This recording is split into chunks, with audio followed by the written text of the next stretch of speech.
ஆதியாகமம் நம்முடைய தொடர் தியான புத்தகத்தின் தியான பகுதியாக இருக்கிறது. ஆதியாகம புத்தகம் 50 அதிகாரங்களை கொண்ட பெரிய புத்தகம்.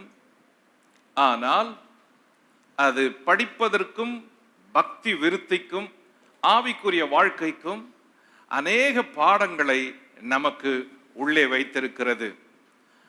ஆதியாகம புத்தகத்தை 2 பகுதிகளாக பிரிக்கலாம். பகுதி 1 முதல் 11, பகுதி 2 12 முதல் 50 வரை. அந்த 2ஆம் பகுதியை 4 நபர்கள், 4 ஆவிக்குரிய தலைவர்களை முக்கியப்படுத்தி வேதம் சரித்திரத்தை சொல்லி இருக்கிறது. அந்த 4 ஆவிக்குரிய முற்பிதாக்களுடைய வாழ்க்கையை நாம் வரிசையாக பார்த்து வருகிறோம்.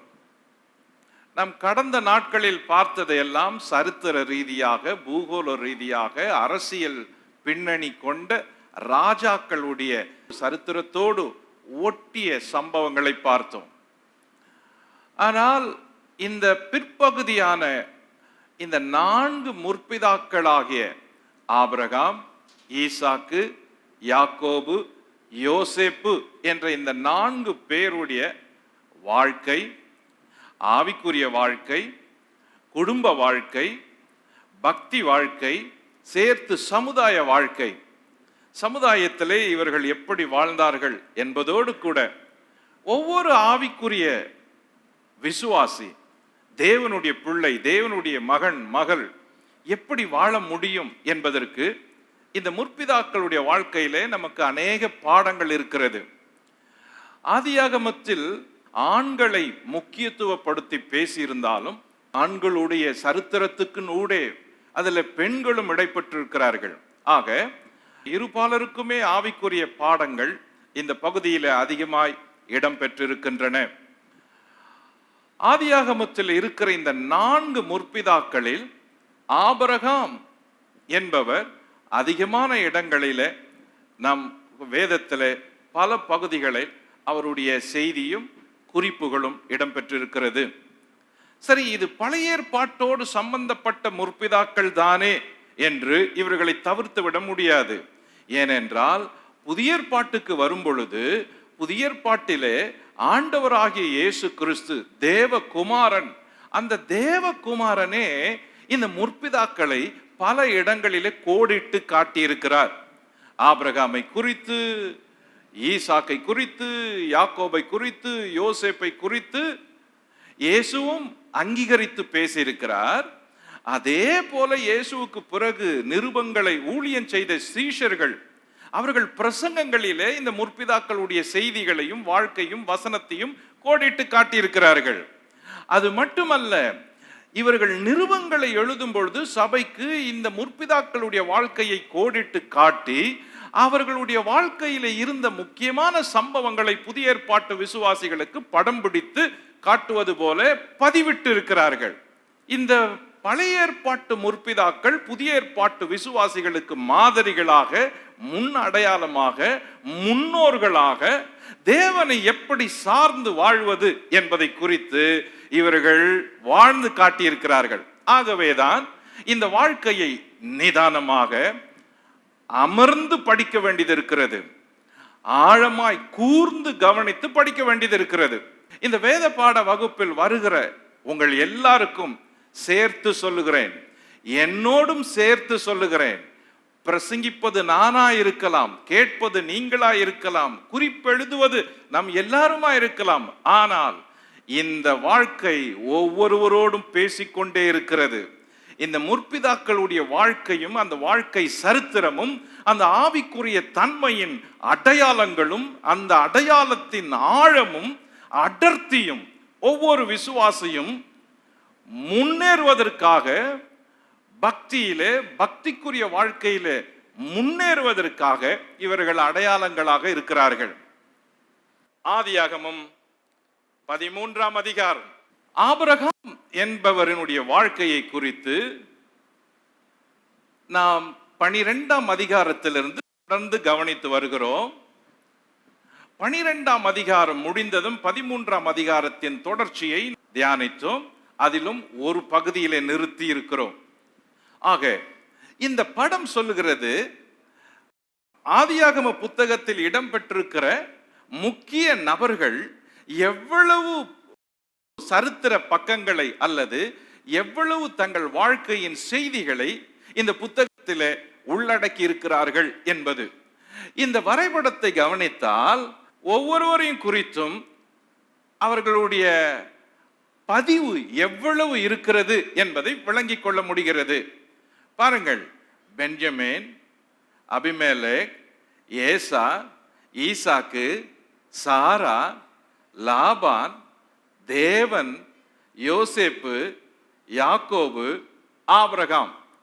இந்த புத்தகத்தில் இடம்பெற்றிருக்கிற சில முக்கிய நபர்களையும், அந்த முக்கிய நபர்களை பற்றி வேதம் பேசும்பொழுது அவர்களுக்கு அது ஒதுக்கி இருக்கிற இடங்களின் அளவை கவனித்தால் ஆபிரகாமை குறித்து தான் அதிகமான இடங்களில் இவரை குறித்து வேதம் பதிவிட்டிருக்கிறது, செய்திகளை சொல்லி இருக்கிறது. அப்படி இருக்க இவரை குறித்து அதிகமாய் படிக்க வேண்டியது இருக்கிறது. அது மட்டுமல்ல, ஆபிரகாமை குறித்து படிக்க வேண்டிய முக்கிய காரணம், புதிய ஏற்பாட்டிலே இவர் விசுவாசிகளின் தகப்பன் என அழைக்கப்படுகிறார். ஆக நம்முடைய தகப்பனை குறித்து, விசுவாச வாழ்க்கையை துவக்கி காட்டின அந்த தகப்பனை குறித்து, அந்த ஆதி தகப்பனை குறித்து, அந்த விசுவாச வாழ்க்கையை துவங்கி ஓடி ஜெயித்து அடையாளமான அந்த முதல் நபரை குறித்து நாம் அதிகமாக படிக்க வேண்டியது இருக்கிறது.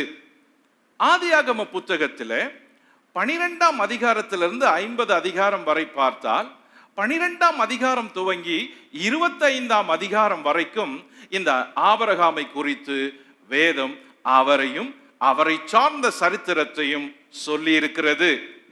ஆபிரகாம் என்ன செய்தார் என்பதை 12ஆம் அதிகாரத்தில் விரிவாக பார்த்தோம். அதன் தொடர்ச்சி 13ஆம் அதிகாரம்.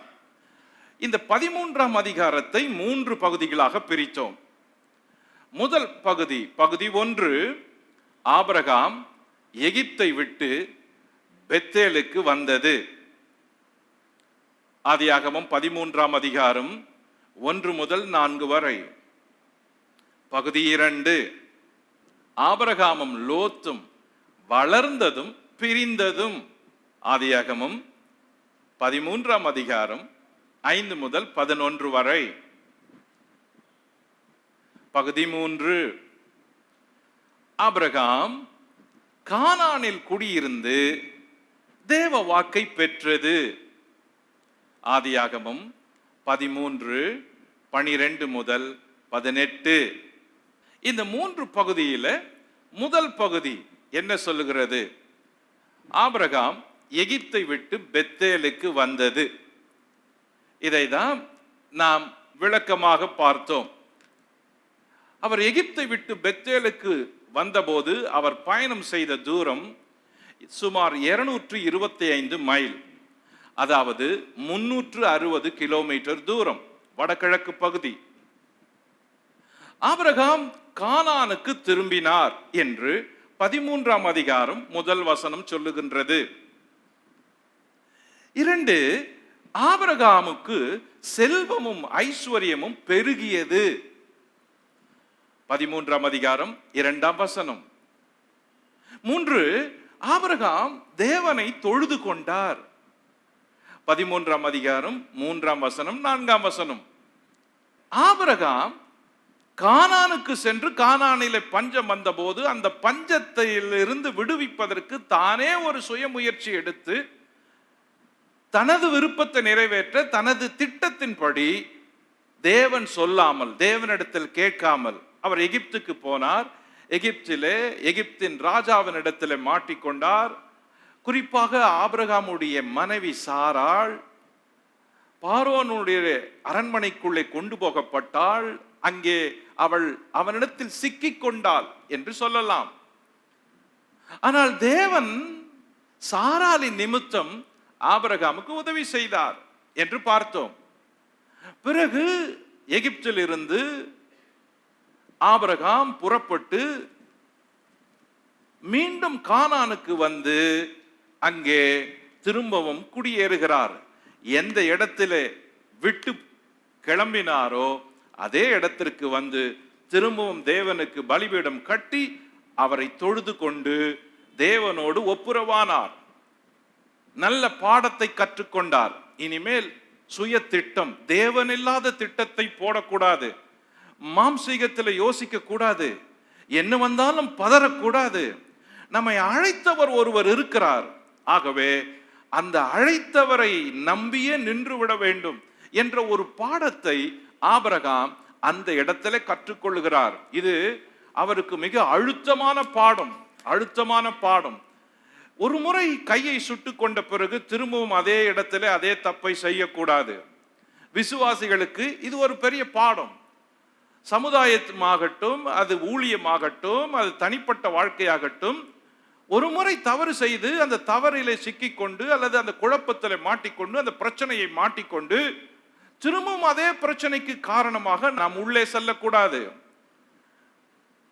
இதற்கு ஆபிரகாமும் சாராலும் ஒரு பெரிய பாடம்.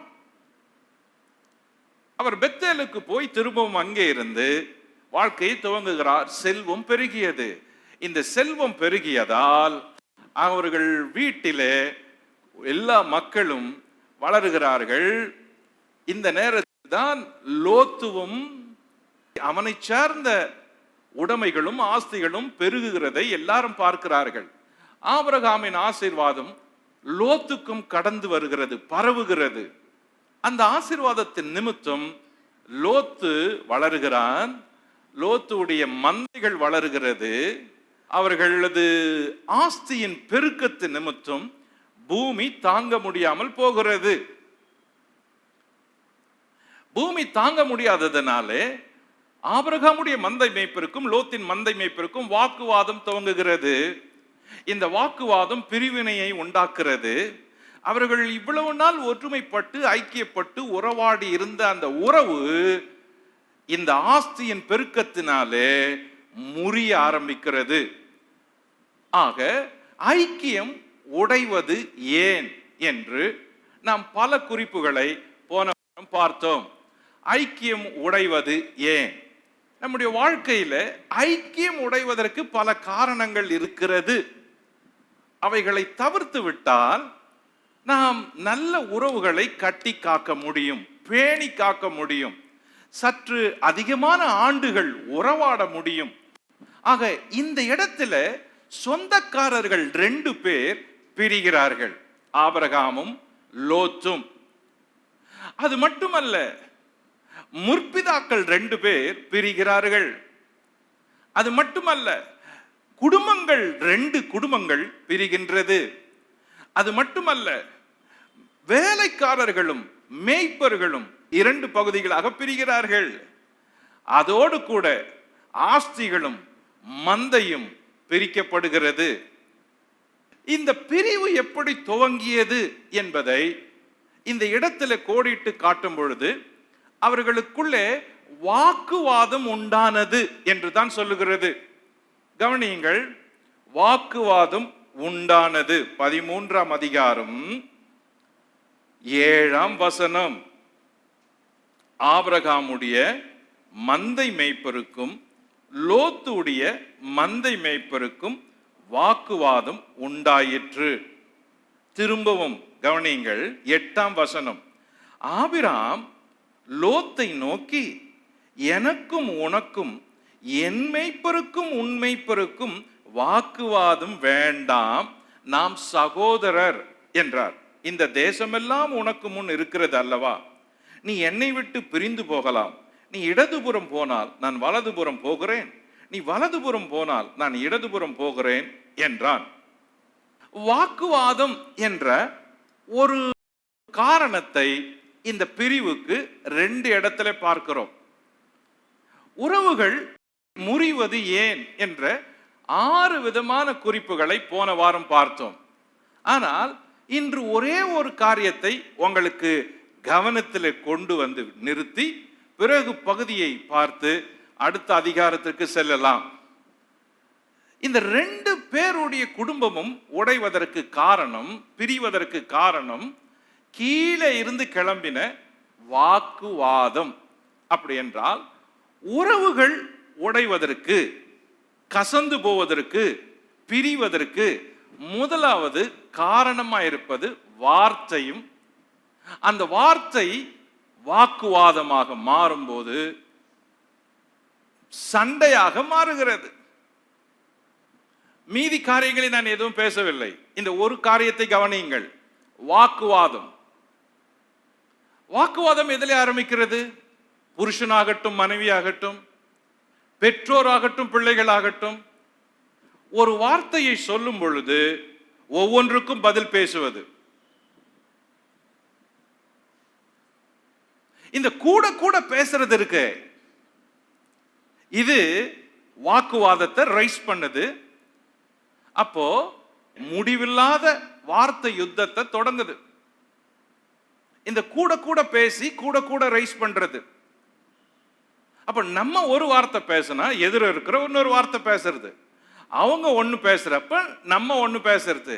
அப்போ இந்த ஈக்குவலா பேசுற பழக்கம் இருக்குது, அது கட்டாயம் வார்த்தையில சண்டைய ஆரம்பிக்க வைக்க போகுது அப்படின்றது அடையாளம். மனஸ்தாபத்தை உண்டாக்க போகுது அப்படின்றது அடையாளம். இந்த வாக்குவாதம் தான் முதல் துவக்கம் வார்த்தையில. இன்னொன்னு, வார்த்தையின் பெருக்கம் கூட கூட பேசிக்கொண்டே வர்றது. இன்னொன்னு, வார்த்தையினுடைய ஓசை. நம்ம ஒரு பிச்சில் பேசுறப்ப எதிர இருக்கிறவங்க அடுத்த பிச்சையை ரைஸ் பண்றப்ப வாக்குவாதம் வேகம் எடுக்கிறது. இது ரெண்டத்தையும் கவனிக்கணும். ஒரு காரியத்தை நம்ம பேசுறப்ப கேட்கிறப்ப அதுக்கு ஒண்ணு பதில் சொல்லணும், அல்லது அந்த பதில் சொல்லுகிற பதில் நம்முடைய வார்த்தைக்கு கீழே இருக்கணும். அப்போ வாக்குவாதம் வராது. நேர் எதிரே இருக்கும் பொழுது வாக்குவாதம் ஆரம்பிக்குது. அது மட்டும் இல்லை, நேர் எதிர பேசிக்கொண்டு ஒருவருடைய சத்தத்தை உயர்த்தும் போது வாக்குவாதம் அதிகரிக்கிறது. அப்படி என்றால் உறவுகளின் பிரிவுக்கு துவக்கம் வார்த்தை, அந்த வார்த்தையின் வளர்ச்சி வாக்குவாதம், அந்த வாக்குவாதத்தின் வளர்ச்சியில இருக்கிற ஓசையின் அடர்த்தி, உயரம் அடுத்த பிரிவுக்கு கொண்டு செல்லுகிறது. பிள்ளைங்க வாலிப பிள்ளைங்களுக்கு முதல்ல சொல்றேன், பெற்றோர் உங்களிடத்துல பேசுறப்ப உங்க வார்த்தையின் ஓசை கீழே இருக்கணும். என்ன ஓசை அப்படின்றாரு? உதாரணம் சொல்றேன். ஏசாயா 42 முதல் வசனம், 2ஆம் வசனம், 3ஆம் வசனத்தை படிப்போம். இதோ நான் ஆதரிக்கிற என் தாசன், நான் தெரிந்து கொண்டவரும் என் ஆத்துமாவுக்கு பிரியமானவரும் இவரே, என் ஆவியை அவர் மேல் அமர பண்ணினேன். ஓகே. அவர் புறஜாதிகளுக்கு நியாயத்தை வெளிப்படுத்துவார். ஓகே. அவர் கூக்குரலிடவும் மாட்டார். சோ கூக்குரலிட மாட்டார். தம்முடைய சத்தத்தை உயர்த்தவும், அப்புறம் அதை வீதியில கேட்க பண்ணவும் மாட்டார். அவர் நெறிந்த நாள். Okay okay okay okay. அவர் சத்தத்தை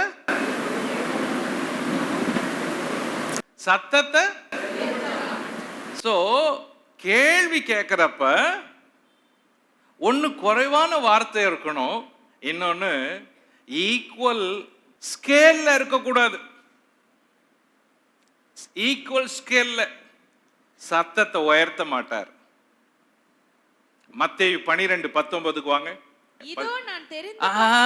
இதோ நான் தெரிந்து கொண்ட என்னுடைய தாசன், என் ஆத்துமாவுக்கு பிரியமா இருக்கிற என்னுடைய நேசன், என் ஆவியை அவர் மேல் அமர பண்ணுவேன். அவர் புறஜாதியாருக்கு நியாயத்தை அறிவிப்பார். வாக்குவாதம் செய்யவும் மாட்டார். நியாயத்தை கேட்கறதுக்கு போய் எவ்வளவு பேர் சண்டை போட்டுக்கிறோம் யோசித்து பாருங்க. கேட்கறது நம்ம சைட்ல நியாயம் அப்படின்னு வைங்களேன், அவங்க சைட்ல அநியாயம். நியாயத்தை கேட்கிறோம். எவ்வளவு பேர் நியாயத்தை கேட்க போய் காயப்பட்டுட்டு வந்திருக்கிறவங்க உண்டு. ஆனா இந்த நியாயத்தை கேட்க போய் சண்டையாயும் ஆயிருக்குது. ஆமாவா இல்லையா? ஆமாவா இல்லையா?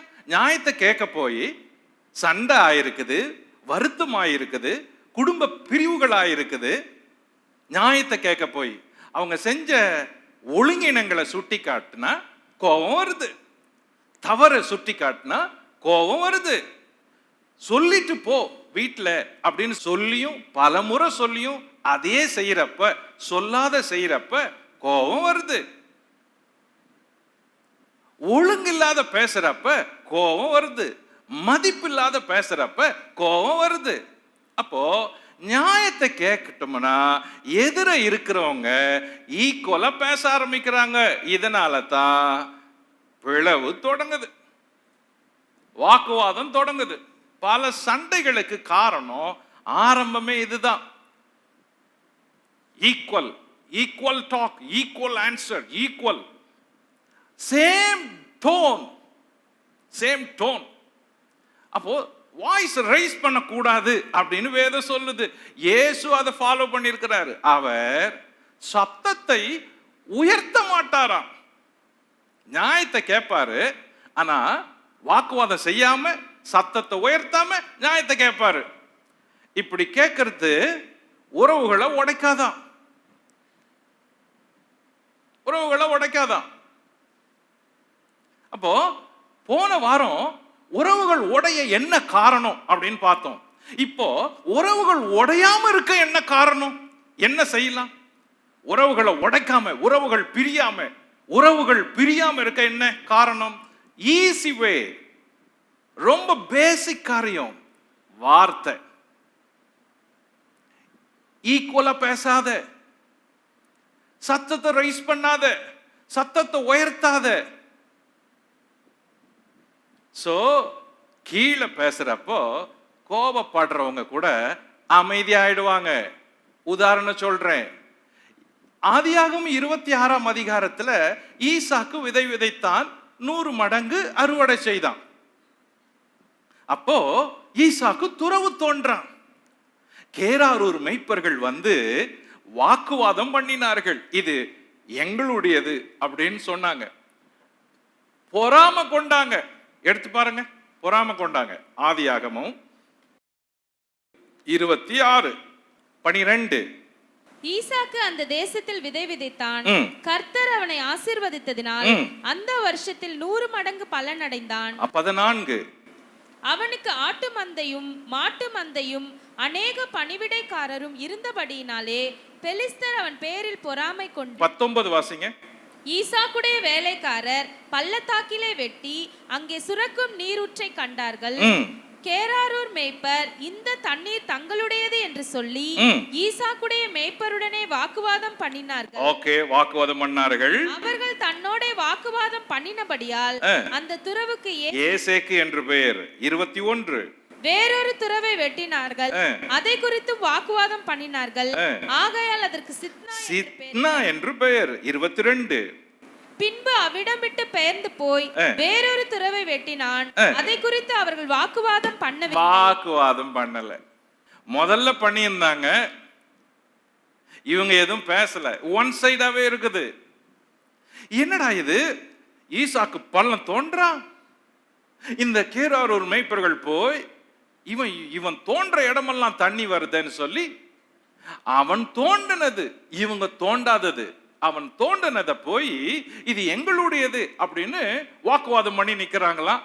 அவன் எதுவுமே கேட்கலையாம், பேசவே இல்லையா. திரும்பவும் போய் இன்னொரு இடத்துல தோன்றான், அப்பவும் இதே மெத்தட கையாளுறாங்க, போறாங்க, இது எங்களுடையது அப்படின்னு சொல்லி வாக்குவாதம் பண்றாங்க. அப்பவும் எதுவும் பேசல. மூன்றாவது முறை இதே மெத்தட ஃபாலோ பண்றாங்க, ஆனா இப்ப வாக்குவாதம் பண்ணல. ஸ்டாப் பண்ணது, வாக்குவாதம் பண்ணிங்க அவங்களே நிறுத்திக்கிட்டாங்க. இப்போ இந்த இடத்தை கவனிச்சா 2 பேரும் வாக்குவாதம் பண்ணல. ஆபிரகாமுடைய மேய்ப்பருக்கும் லோத்துடைய மேய்ப்பருக்கும் ஈக்குவலா வாக்குவாதம் வந்துச்சு, பேசினாங்க. வார்த்தையில துவங்கினது வாக்குவாதமா வளர்ந்தது, பிறகு பிரிவா மாறுச்சு. ஈசாக்குடைய வாழ்க்கையில அதே மாதிரி வாக்குவாதம் வந்துச்சு. ஆனா ஈசாக்கு அமைதலுள்ள புருஷன் அப்படின்னு அழைக்கப்பட்டான். அவன் வாக்குவாதம் பண்ணல. ஆனா முடிவு என்ன தெரியுமா? முடிவு, வாக்குவாதம் பண்றவன் அநியாயமா பேசுறான், அநியாயமா சொல்றான், அநியாயமா எடுத்துக்கிறான், மரியாதை இல்லாத பேசுறான், எல்லாமே அநியாயம் செய்யற மாதிரி இருக்குது.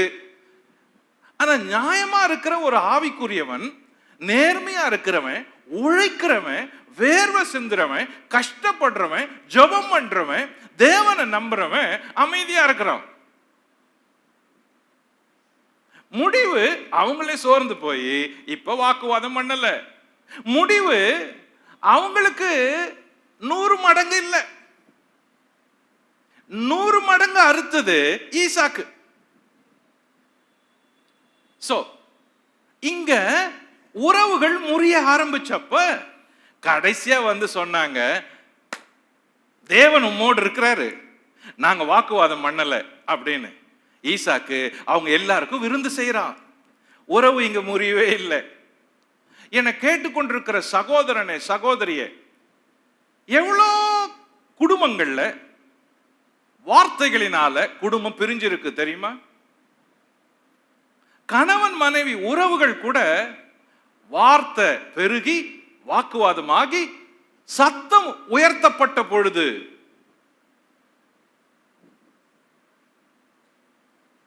பிள்ளைங்க வாழ்க்கையிலையும் அதானே, பெற்றோருக்கு விரோதமா எதிர்த்து பேசுறதுனால தானே. அப்போ இது ஒரு நல்ல பழக்கம் உறவுகளை காக்கிறதுக்கு. இதுல கவனமா இருந்தா நம்மளால காத்துக்க முடியும். ஆவிக்குரிய மக்கள் இது எப்படி பழக்கப்பட வேண்டும்? ஆவிக்குரிய மக்கள் இதுக்கு இயேசு கிறிஸ்து தான் நமக்கு முன்மாதிரி. அவர் வாக்குவாதம் செய்யவில்லை, கூக்குரலிடவும் மாட்டார், அவர் சத்தம் வீதிகளில் கேட்கப்படவும் இல்லை. ஆனால் அவர் நியாயத்தை பேசினாரு. நெறிந்த நாணல முறிக்கல, மங்கி ஏறி திரியும் அணைக்கல. கொஞ்சோண்டு இருக்குது, கொஞ்சோண்டு தான் இருக்குது. அது அந்த திரி கொஞ்சம் தான், அது பாவம், அது இருக்கிறது கொஞ்சோண்டு அது. ஆனா அது எப்போ அணையுமோ அணைஞ்சிருமோ அப்படின்ற ஒரு நிலையில இருந்தா கூட அவர் இல்ல. No no no no no no no no no, மங்கி எரியறல்ல, இவ்வளவு நாள் நீ எரிஞ்சிட்டே இருக்கிற, நீ ரொம்ப பிரைட்டா இல்லைன்னா கூட பரவாயில்ல, ஆனா நீ மங்கி எரியற, ஆனா நான் உன்னை அணைக்கவே மாட்டேன். ஏன் தெரியுமா? நீ வாக்குவாதம் செய்யல, உன் குரலை உயர்த்தல. நெறிந்த நாணல் தான், ஆல்ரெடி புரோக்கன், கிரஷ்ட், எல்லாமே வாழ்க்கையில எது எடுத்தாலுமே தளர்ந்து போச்சு. ஆனா அவர் எப்படி பார்க்கிறாரு? நீ நெறிந்த நாணல்ல, நான் உன்னை முறிக்கவே மாட்டேன், நான் உன்னை முறிக்க மாட்டேன், நான் முறிக்க, நீ ஆல்ரெடி புரோக்கன், நீ ஆல்ரெடி உடைஞ்சிட்டவன், நீ ஆல்ரெடி உடைஞ்சிட்டுவோ, உன்னை எதுக்கு நான் முறுக்கணும்? நான் ஏன் உன்னை முறுக்கணும்? என் குமாரன், என் தாசன், பிரியமான தாசன், நேசன் அப்படின்னு சர்டிபிகேட் வருது. கர்த்தருடைய ஆவியானவர் அவர் மேல இருக்கிறாருன்னு. அந்த நேசன் தாசன் என்ன செய்யறாரு? வாக்குவாதம் செய்யல, சத்தத்தை உயர்த்தல, வெளியே கேட்கல, அமைதியா இருக்கிறாரு. ஆனால் அவர் ரொம்ப கவனமா இருக்கிறாரு. என்ன மாதிரி வாக்குவாதம் செய்யாத யாராவது மங்கி எரிஞ்சு இருக்கிறாங்களா? என்ன மாதிரி வாக்குவாதம் செய்யாத அமைதியா தாழ்மையா நொந்து உடஞ்சி முறிஞ்சி போய் கிடக்குறாங்களா? அவங்கள பாதுகாக்கிறது தான் என்னுடைய முதல் வேலை, என்னுடைய முதல் வேலை. அப்ப தேவன் இதுல கவனம் செலுத்துறாரு, வாக்குவாதத்துல இல்ல. யாரு வாக்குவாதம் செய்யாத, சத்தத்தை உயர்த்தாத, அமைதி காத்து உடைஞ்சி முறிஞ்சி போயிருக்கிறாங்களோ அவங்க பட்சத்துல தேவன் இருக்கிறாரு. அந்த தேவன் உன் பட்சத்திலே இருக்கிறாரு, இருக்கிறாரு. வாக்குவாதம் செய்ய மாட்டார். நியாயத்திற்கு ஜெயம் கிடைக்கும் வரைக்கும். அந்த வேர்டு ரொம்ப முக்கியம். நம்ம பண்ண தப்பு நியாயத்தை கேட்டதுனால தான், நியாயத்தை கேட்கறதுனால தான், தப்பு கேட்கறதுனால தான். ஆனா இன்னைக்கு இயேசு நமக்கு கத்து கொடுக்கிற பாடம் என்ன? ஈசாக்கு கத்து கொடுக்கிற பாடம் என்னன்னா, ஓகே பரவாயில்ல, நீ கேட்டு கேட்டு முறிஞ்சிட்டியா, உடைஞ்சிட்டியா, மங்கிட்டியா, கொஞ்சோண்டு தான் இருக்குது. இப்போ உன் விசுவாசம் கொஞ்சம், நீ இழந்தது கொஞ்சம், உன்கிட்ட இருக்கிறது கொஞ்சம், நம்பிக்கை கொஞ்சம், லைஃபே கொஞ்சம், ஹோப்பே கொஞ்சம். அந்த ரேஞ்சுக்கு நீங்க இறங்கி வந்திருக்கலாம்.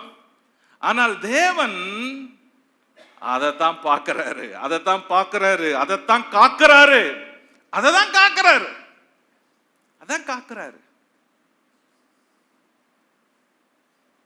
ஓகே, வார்த்தையில வாக்குவாதம். சோ இவங்க பிரியிறாங்க. இப்ப பிரிவு நடக்குது. ஆபிரகாம் வந்தாரு, ரொம்ப நாளா அப்படியே இருக்கிறோம், வேண்டாம், மனஸ்தாபம் வேண்டாம், நானும் பேசி நீயும் பேசி, ஆல்ரெடி உங்க மேய்ப்பருக்கும் எங்க மேய்ப்பருக்கும் விரோதம், ரெண்டு பேருக்கும் ரெண்டு குரூப்பும் பேசுறது இல்லை, பெட்டர் சமாதானமாவே பிரிஞ்சிடலாமே, நம்ம ரெண்டு பேரும் பிரதர்ஸ், சமாதானமாவே பிரிஞ்சிடலாம், பேசலாம். ஆனா ஒரு காரியம் செய்யும், நான் உனக்கு எதுவும் சொல்லலை, நீயா ஒரு முடிவெடு, உனக்கு எந்த இடம் பிடிக்குதோ அந்த இடத்துக்கு நீ போலாம், இந்த தேசமெல்லாம் விரிந்து கிடக்குது, பறந்து கிடக்குது, நீ போலாம் அப்படின்னு லோத்துக்கு ஆபிரகாம் வாய்ப்பை கொடுக்கிறாரு. அப்படி கொடுக்கிறப்ப லோத்து என்ன செய்தார் அப்படின்றது தான் இந்த பகுதியில சொல்லுது. கவனிங்க, 13ஆம் அதிகாரம் 10ஆம் வசனம். அப்பொழுது லோத்து தன் கண்களை ஏறெடுத்து பார்த்து யோர்தான் நதிக்கு அருகான சமபூமி முழுவதும் நீர்வளம் பொருந்தினதா இருக்க கண்டான். கர்த்தர் சோதோமையும் குமாராவையும் அழிக்கும் முன்னே சோவாருக்கு போம் வழி மட்டும் அது கர்த்தருடைய தோட்டத்தை போலவும் எகிப்து தேசத்தை போலவும் இருந்தது. அப்பொழுது லோத்து யோர்தானுக்கு அருகான சமபூமி முழுவதையும் தெரிந்து கொண்டு கிழக்கே பிரயாணப்பட்டு போனான். பாருங்க, லோத்து பிரிஞ்சு போறாரு. பிரிஞ்சு போறதுக்கு முன்னாடி அவர் எவ்வளவு கால்குலேட் பண்ணி இருப்பாரு. ஏன் லோத்து ஆவிக்குரியவனா இல்ல, ஏன் ஆபிரகாம் ஆவிக்குரியவனா இருக்கிறாரு? ஒரே ஃபேமிலி. சோ இந்த சம்பவங்களை நம்ம படிக்கிறப்ப ஒவ்வொரு அதிகாரத்திலும் ஒரு செகண்ட் கேரக்டர் இருக்குது ஆபிரகாமோட பயணிக்கிறது. நீங்க கவனிச்சுட்டே வரணும், அதையும் நம்ம பார்த்துட்டு தான் வரோம். ஸோ ஒரு சாப்டர்ல ரெண்டு கேரக்டர், ஒன்று மேஜரா இருக்குது, ஒன்று மைனரா இருக்குது, மீதி எல்லாம் மினி மைனர். மேஜர் கேரக்டர் வந்து ஆபிரகாம். ஒவ்வொரு அதிகாரத்திலையும் அவரை குறிச்சு படிச்ச பிறகு அவர் சம்பந்தப்பட்ட ஒரு மைனர் கேரக்டர் இருக்குது. 12ஆம் அதிகாரத்துல Abraham major character, minor character எகிப்தின் ராஜா பார்வோன்.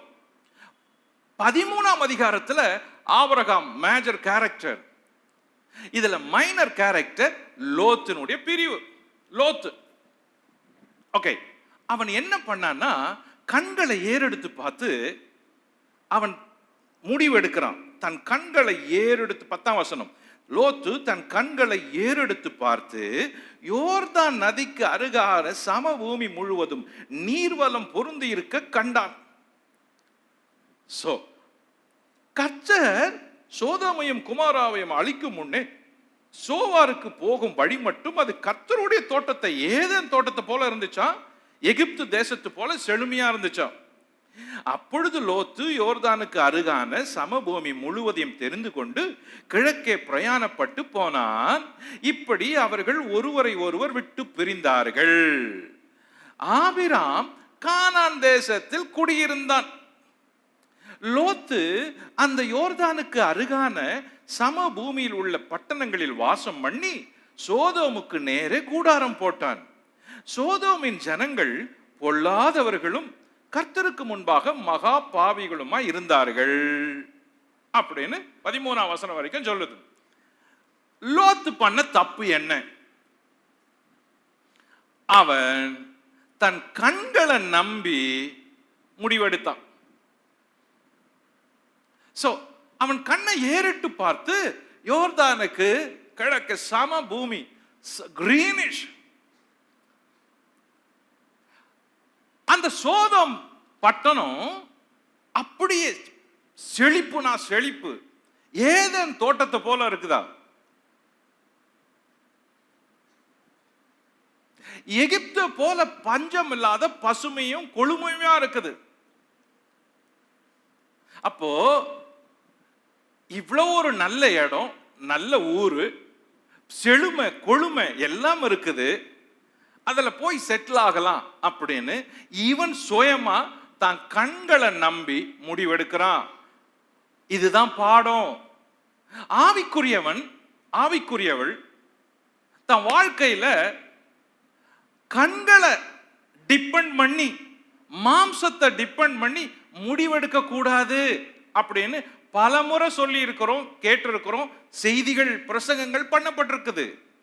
எப்படி மாம்சத்தை டிபெண்ட் பண்றது அப்படின்னா, கண்களால பார்த்து முடிவெடுக்கிறது. இங்க அவன் ஜெபம் பண்ணல, காத்திருக்கல, தேவனிடத்துல கேட்கல, உபவாசம் பண்ணல, எதையுமே செய்யல. தான் கண்ணுக்கு பட்டுச்சு, முடிவெடுத்துட்டான். ஊர் நல்ல ஊர், பூமி செழிப்பு, இடம் பசுமை, மக்கள் பணக்காரர்கள், செல்வந்தர்கள், ஆனால் பாவிகள், பொல்லாதவர்கள்.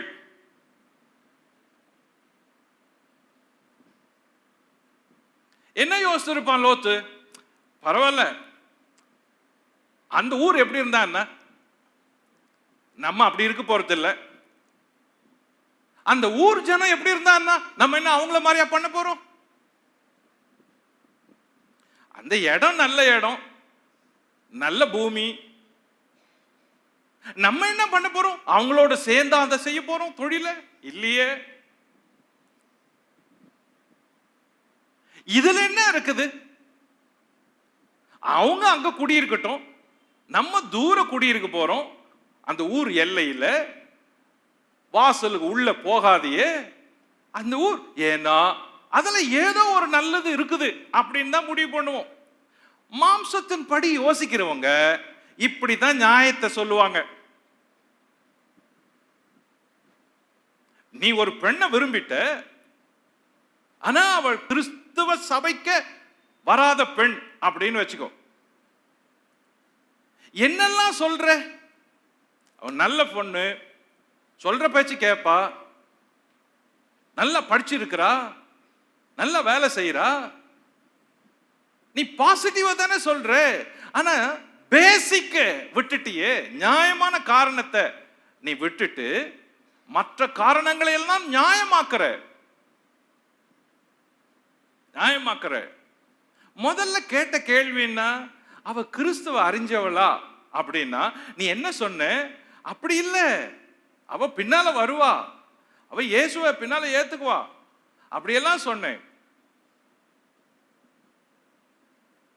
வாலிப பெண்கள் அப்படித்தானே, அவன் நல்ல பையனா, அவன் சபைக்கு வரவனா, ஆராதனைக்கு வரவனா, தொழறவனா, வேதத்தை வாசிக்கிறவனா, ஜெபிக்கிறவனான்னு கேட்டப்ப அதுக்கு பதிலே சொல்லல. ஆனா நீ சொன்னதெல்லாம், அவன் நல்ல பையன், கை நிறைய சம்பாதிக்கிறான், நல்ல வேலையில இருக்கிறான். நீ சொல்ற பதில் கேட்ட கேள்விக்கு தொடர்பே இல்லை. ஆனா நீ தவறுகளை நியாயப்படுத்தி பேசி பேசிய நீ நியாயங்களை முறிக்கிற.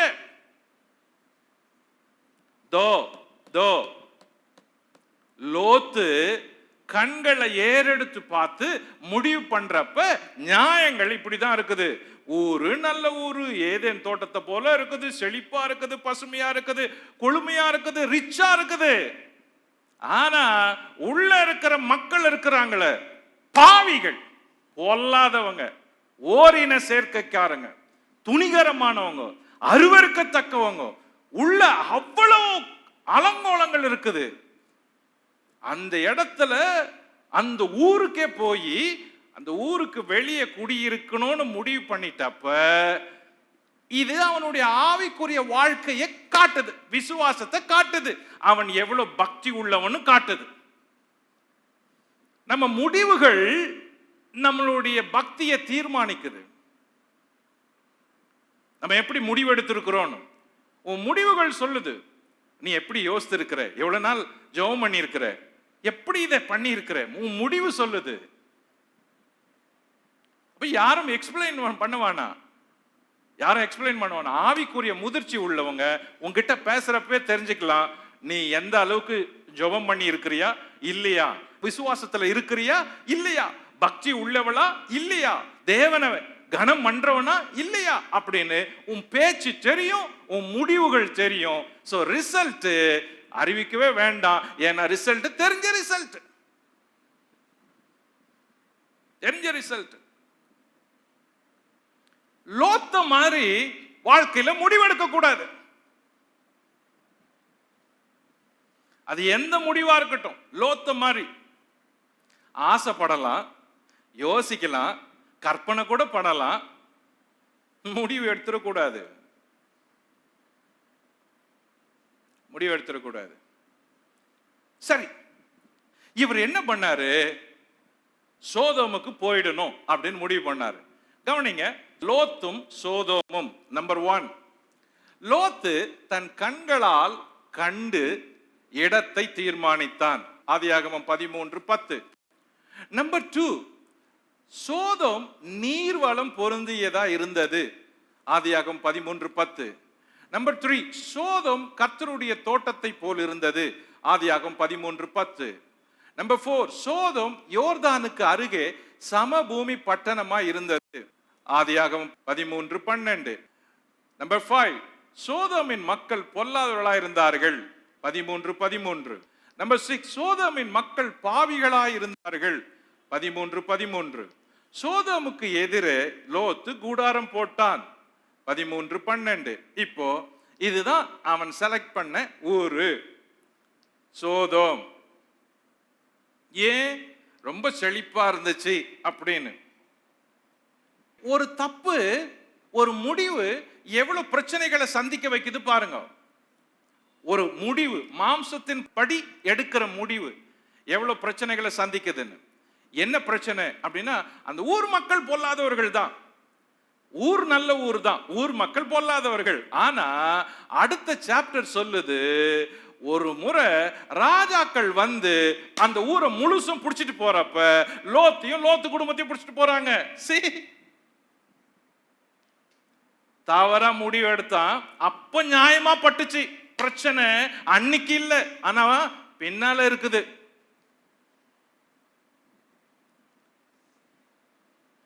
முடிவெடுத்து யோசிக்கிறப்ப பிரச்சனை இல்லாம இருக்கலாம், இன்னைக்கு இல்லாம இருக்கலாம். வாழ்க்கையில ஒரு முடிவு எடுக்கிறதுன்றது ரொம்ப முக்கியம். அது திருமண முடிவா இருக்கட்டும், குடும்ப சம்பந்தப்பட்ட முடிவுகளா இருக்கட்டும், பிள்ளைகள் படிப்பை பத்தி முடிவா இருக்கட்டும், அது ஊழியத்தை குறிச்ச முடிவா கூட இருக்கலாம், வேலையை குறிச்ச முடிவா இருக்கலாம், பயணங்களை குறிச்ச முடிவா இருக்கலாம். அப்போ நம்ம முடிவுகள் வந்து இன்றைய நாளோடு மட்டும் சம்பந்தப்படல, இன்னைக்குரியது மட்டும் அல்ல, நாளையும் சேர்த்து சம்பந்தப்பட்டது. 13ஆம் அதிகாரத்துல இடம் சோ பியூட்டிஃபுல், 14ஆம் அதிகாரத்துல சிறப்பிடிச்சிட்டு கொண்டு போயிட்டாங்க அந்த ஊர் மக்களை. அதுல மாட்டிக்கிட்டா முடிவு எடுத்துவேன்.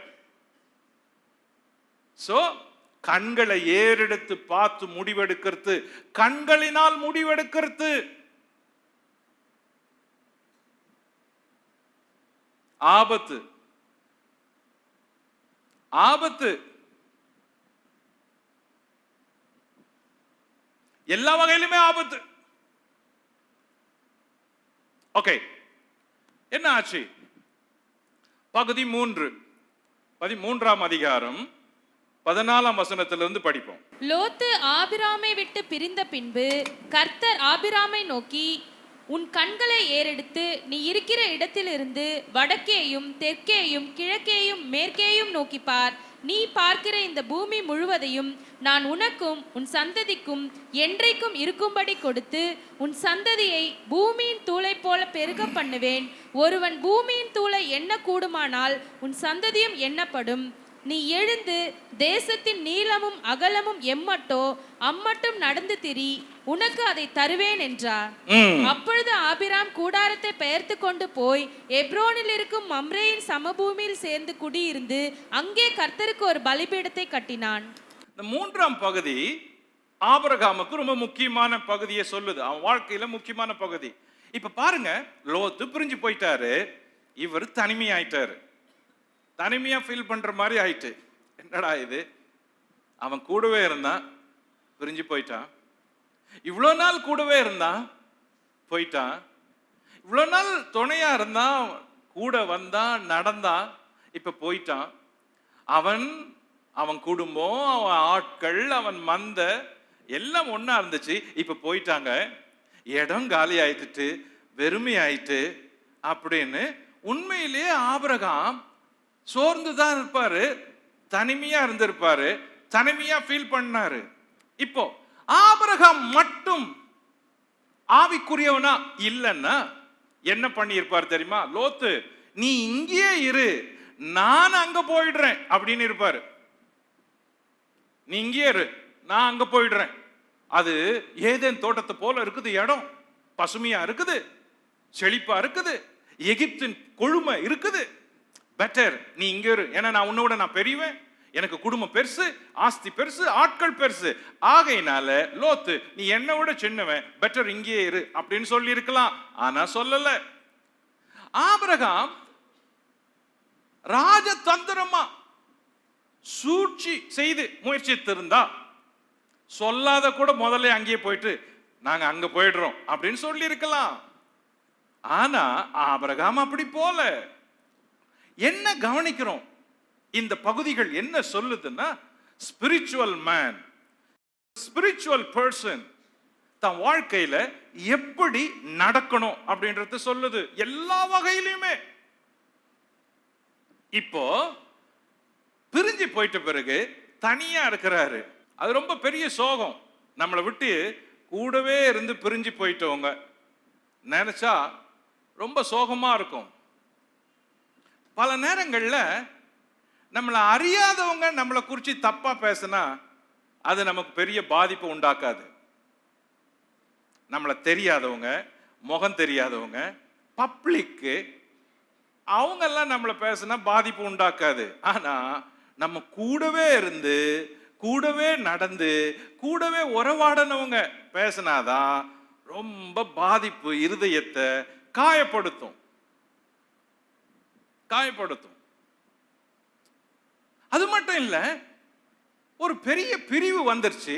குடும்பத்துல பிரிவு, ஆஸ்தியில பிரிவு, நட்புல பிரிவு, உறவுல பிரிவு வந்துட்ட பிறகு இது விரோதமா போகக்கூடாதுன்றத ஆபிரகாம் முன்கூட்டியே கவனமா இருந்தாரு. ஆனா அனுப்பிட்டாரு, போயிட்டான் லோத்து. இப்ப தனிமை ஆயிட்டாரு. ஏன் இவர் தனிமையா அங்கே நிக்கிறாரு அப்படின்னா, இதுதான் ஆபிரகாம் வாழ்க்கையில கவனிக்க வேண்டியது. ஏன் இவர் அப்படியே நிக்கிறாரு தனிமையா? இப்போ ஏன் இவர் மூவ் ஆகல? ஏன் இவர் எங்கேயுமே மூவ் பண்ணல? ஏன் இவர் அங்கேயே நிக்கிறாரு காடான்லயே அப்படின்னா, இவர் அழைச்சவர் ஒருத்தர் இருக்கிறாரு பாருங்க. அவர்கிட்ட எல்லாம் அறிஞ்சவர் அப்படின்னு ஆபிரகாம் அவர்கிட்ட எல்லாத்தையும் ஒப்பு கொடுத்திருக்கிறான். எல்லாத்தையும். ஆண்டவரே, என்ன கூப்பிட்டது நீங்க, என்ன அழைச்சது நீங்க, போன்னு சொன்னது நீங்க, வான்னு சொன்னதும் நீங்க. இப்போ நீங்க இல்லாம நான் எப்படி போவேன், நீங்க சொல்லாம நான் எப்படி போவேன் அப்படின்னு ஆபிரகாம் நிக்கிறாரு, மூவ் பண்ணல. இத தேவன் பார்க்கிறாரு. தேவன் பார்க்கிறாரு. இதுல பியூட்டியே இதுதான். ஆபிரகாம விட்டு லோத்து போயிட்ட பிறகு ஆபிரகாம் தனிமை ஆயிட்டாரு, தனிமையா நிக்கிறாரு. அந்த க்ளோஸ் பீப்புள், ஆரம்பத்துல ஊர்ல இருந்து ஆரானுக்கு, ஆரானிருந்து கானானுக்கு வந்த அந்த ஆதி நபர் நம்மளை விட்டு போயிட்டா, குடும்பம் போயிட்டு அப்படின்னா அது எவ்வளவு சோகமா இருந்திருக்கும். இப்போ அந்த அந்நிய ஊர்ல தனிமையா இருக்கிறப்ப அது எவ்வளவு அவருக்கு வருத்தமா இருந்திருக்கும். இந்த வருத்தத்தை அவர் தாங்கி கொள்றதுக்கு காரணம் தேவன். தேவனால, ஆண்டவரே நீங்க தானே என்ன அழைச்சிங்க, நீங்க தானே, நான் உங்களை கேட்காத எப்படி போவேன், உங்களை கேட்காத எப்படி போவேன் ஆண்டவரே. உங்க வாழ்க்கையில யாராகிலும் உங்களை விட்டு அப்படி பிரிஞ்சு போய் நீங்க தனிமையா இருந்தா கர்த்தர் உனக்கு சொல்றாரு, நீ கவலைப்படாத. ஏன்னா நீ நிக்கிற தனிமைய பார்க்கிற ஒருத்தர் மேல இருக்கிறாரு. நீ நிக்கிற தனிமையின் வாழ்க்கைய பார்க்கிற ஒருத்தர் மேல இருக்கிறாரு.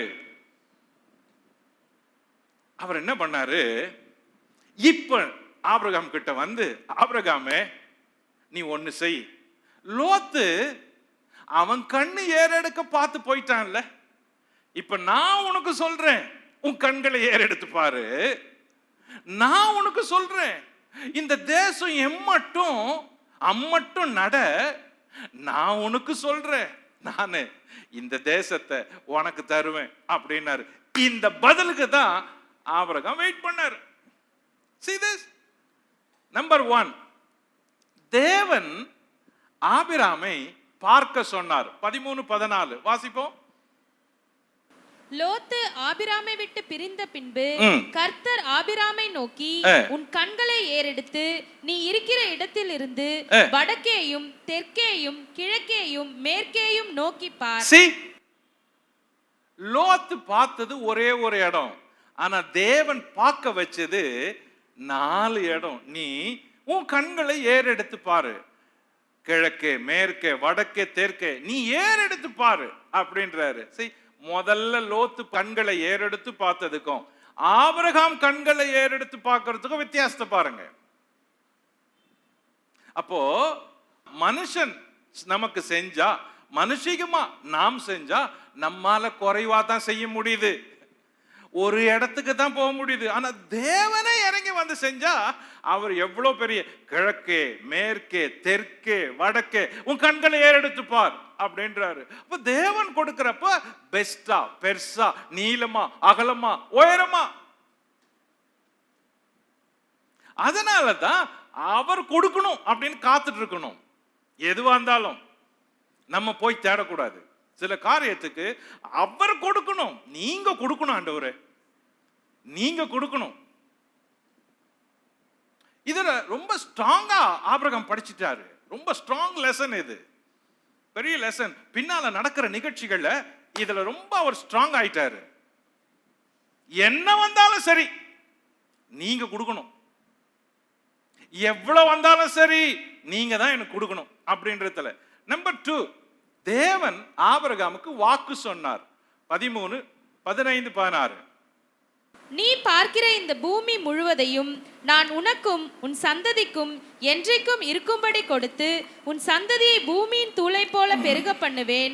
ஒருவன் பூமியின் தூளை எண்ண கூடுமானால் உன் சந்ததியும் எண்ணப்படும். சோ வாக்கு பண்ணாரு. நம்பர் 3, தேவன் ஆபிரகாமை நடக்க சொன்னார். 13:17 நீ எழுந்து தேசத்தின் நீளமும் அகலமும் எம்மட்டோ அம்மட்டும் நடந்து திரி, உனக்கு அதை தருவேன் என்றார். இது எப்படி இருக்கு பாத்தீங்களா?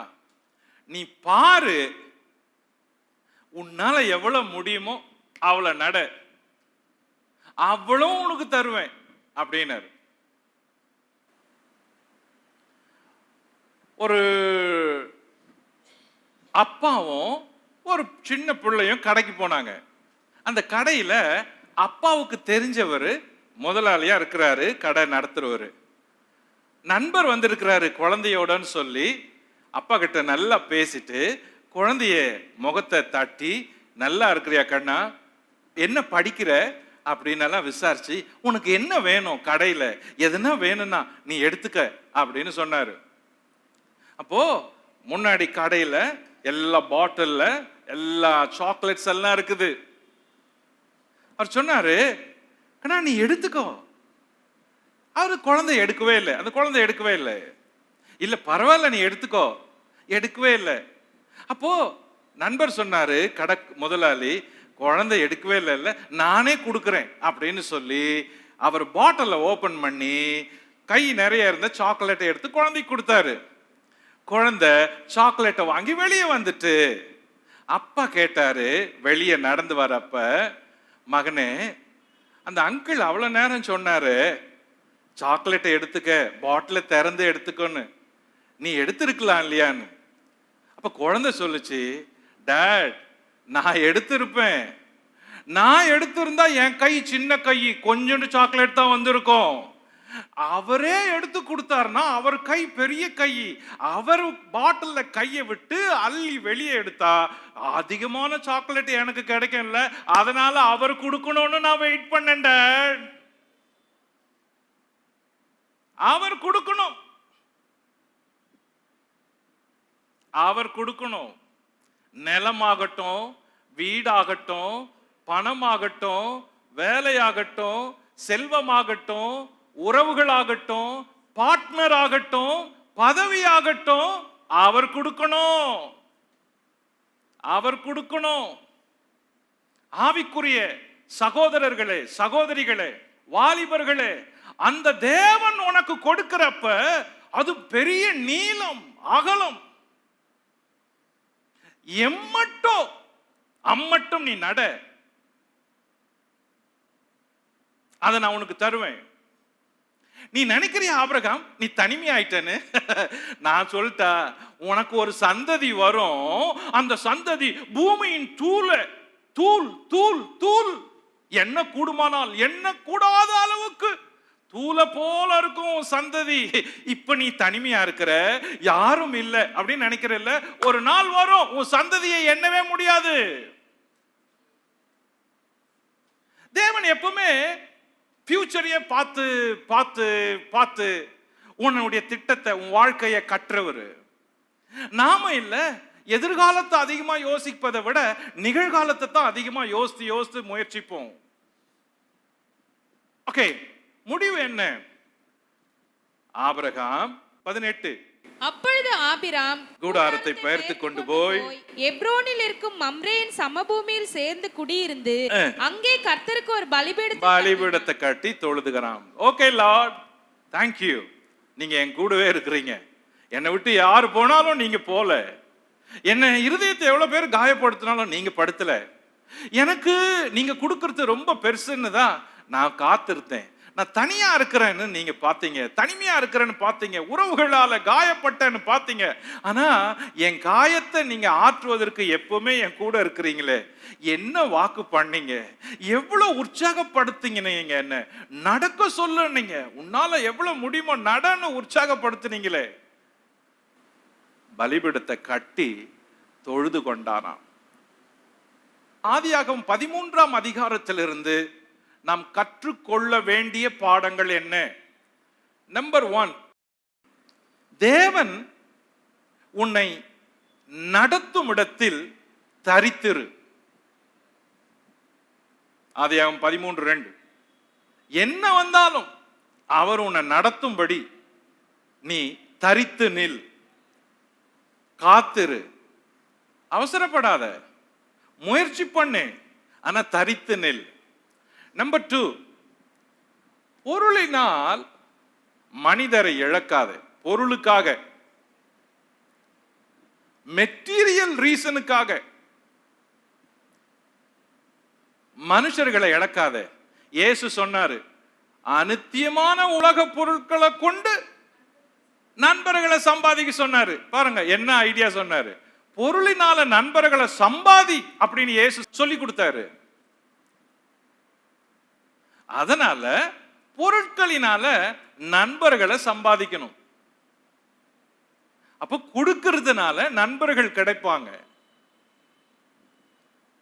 நம்பர் 3, சகோதரர் உறவை மறக்காத.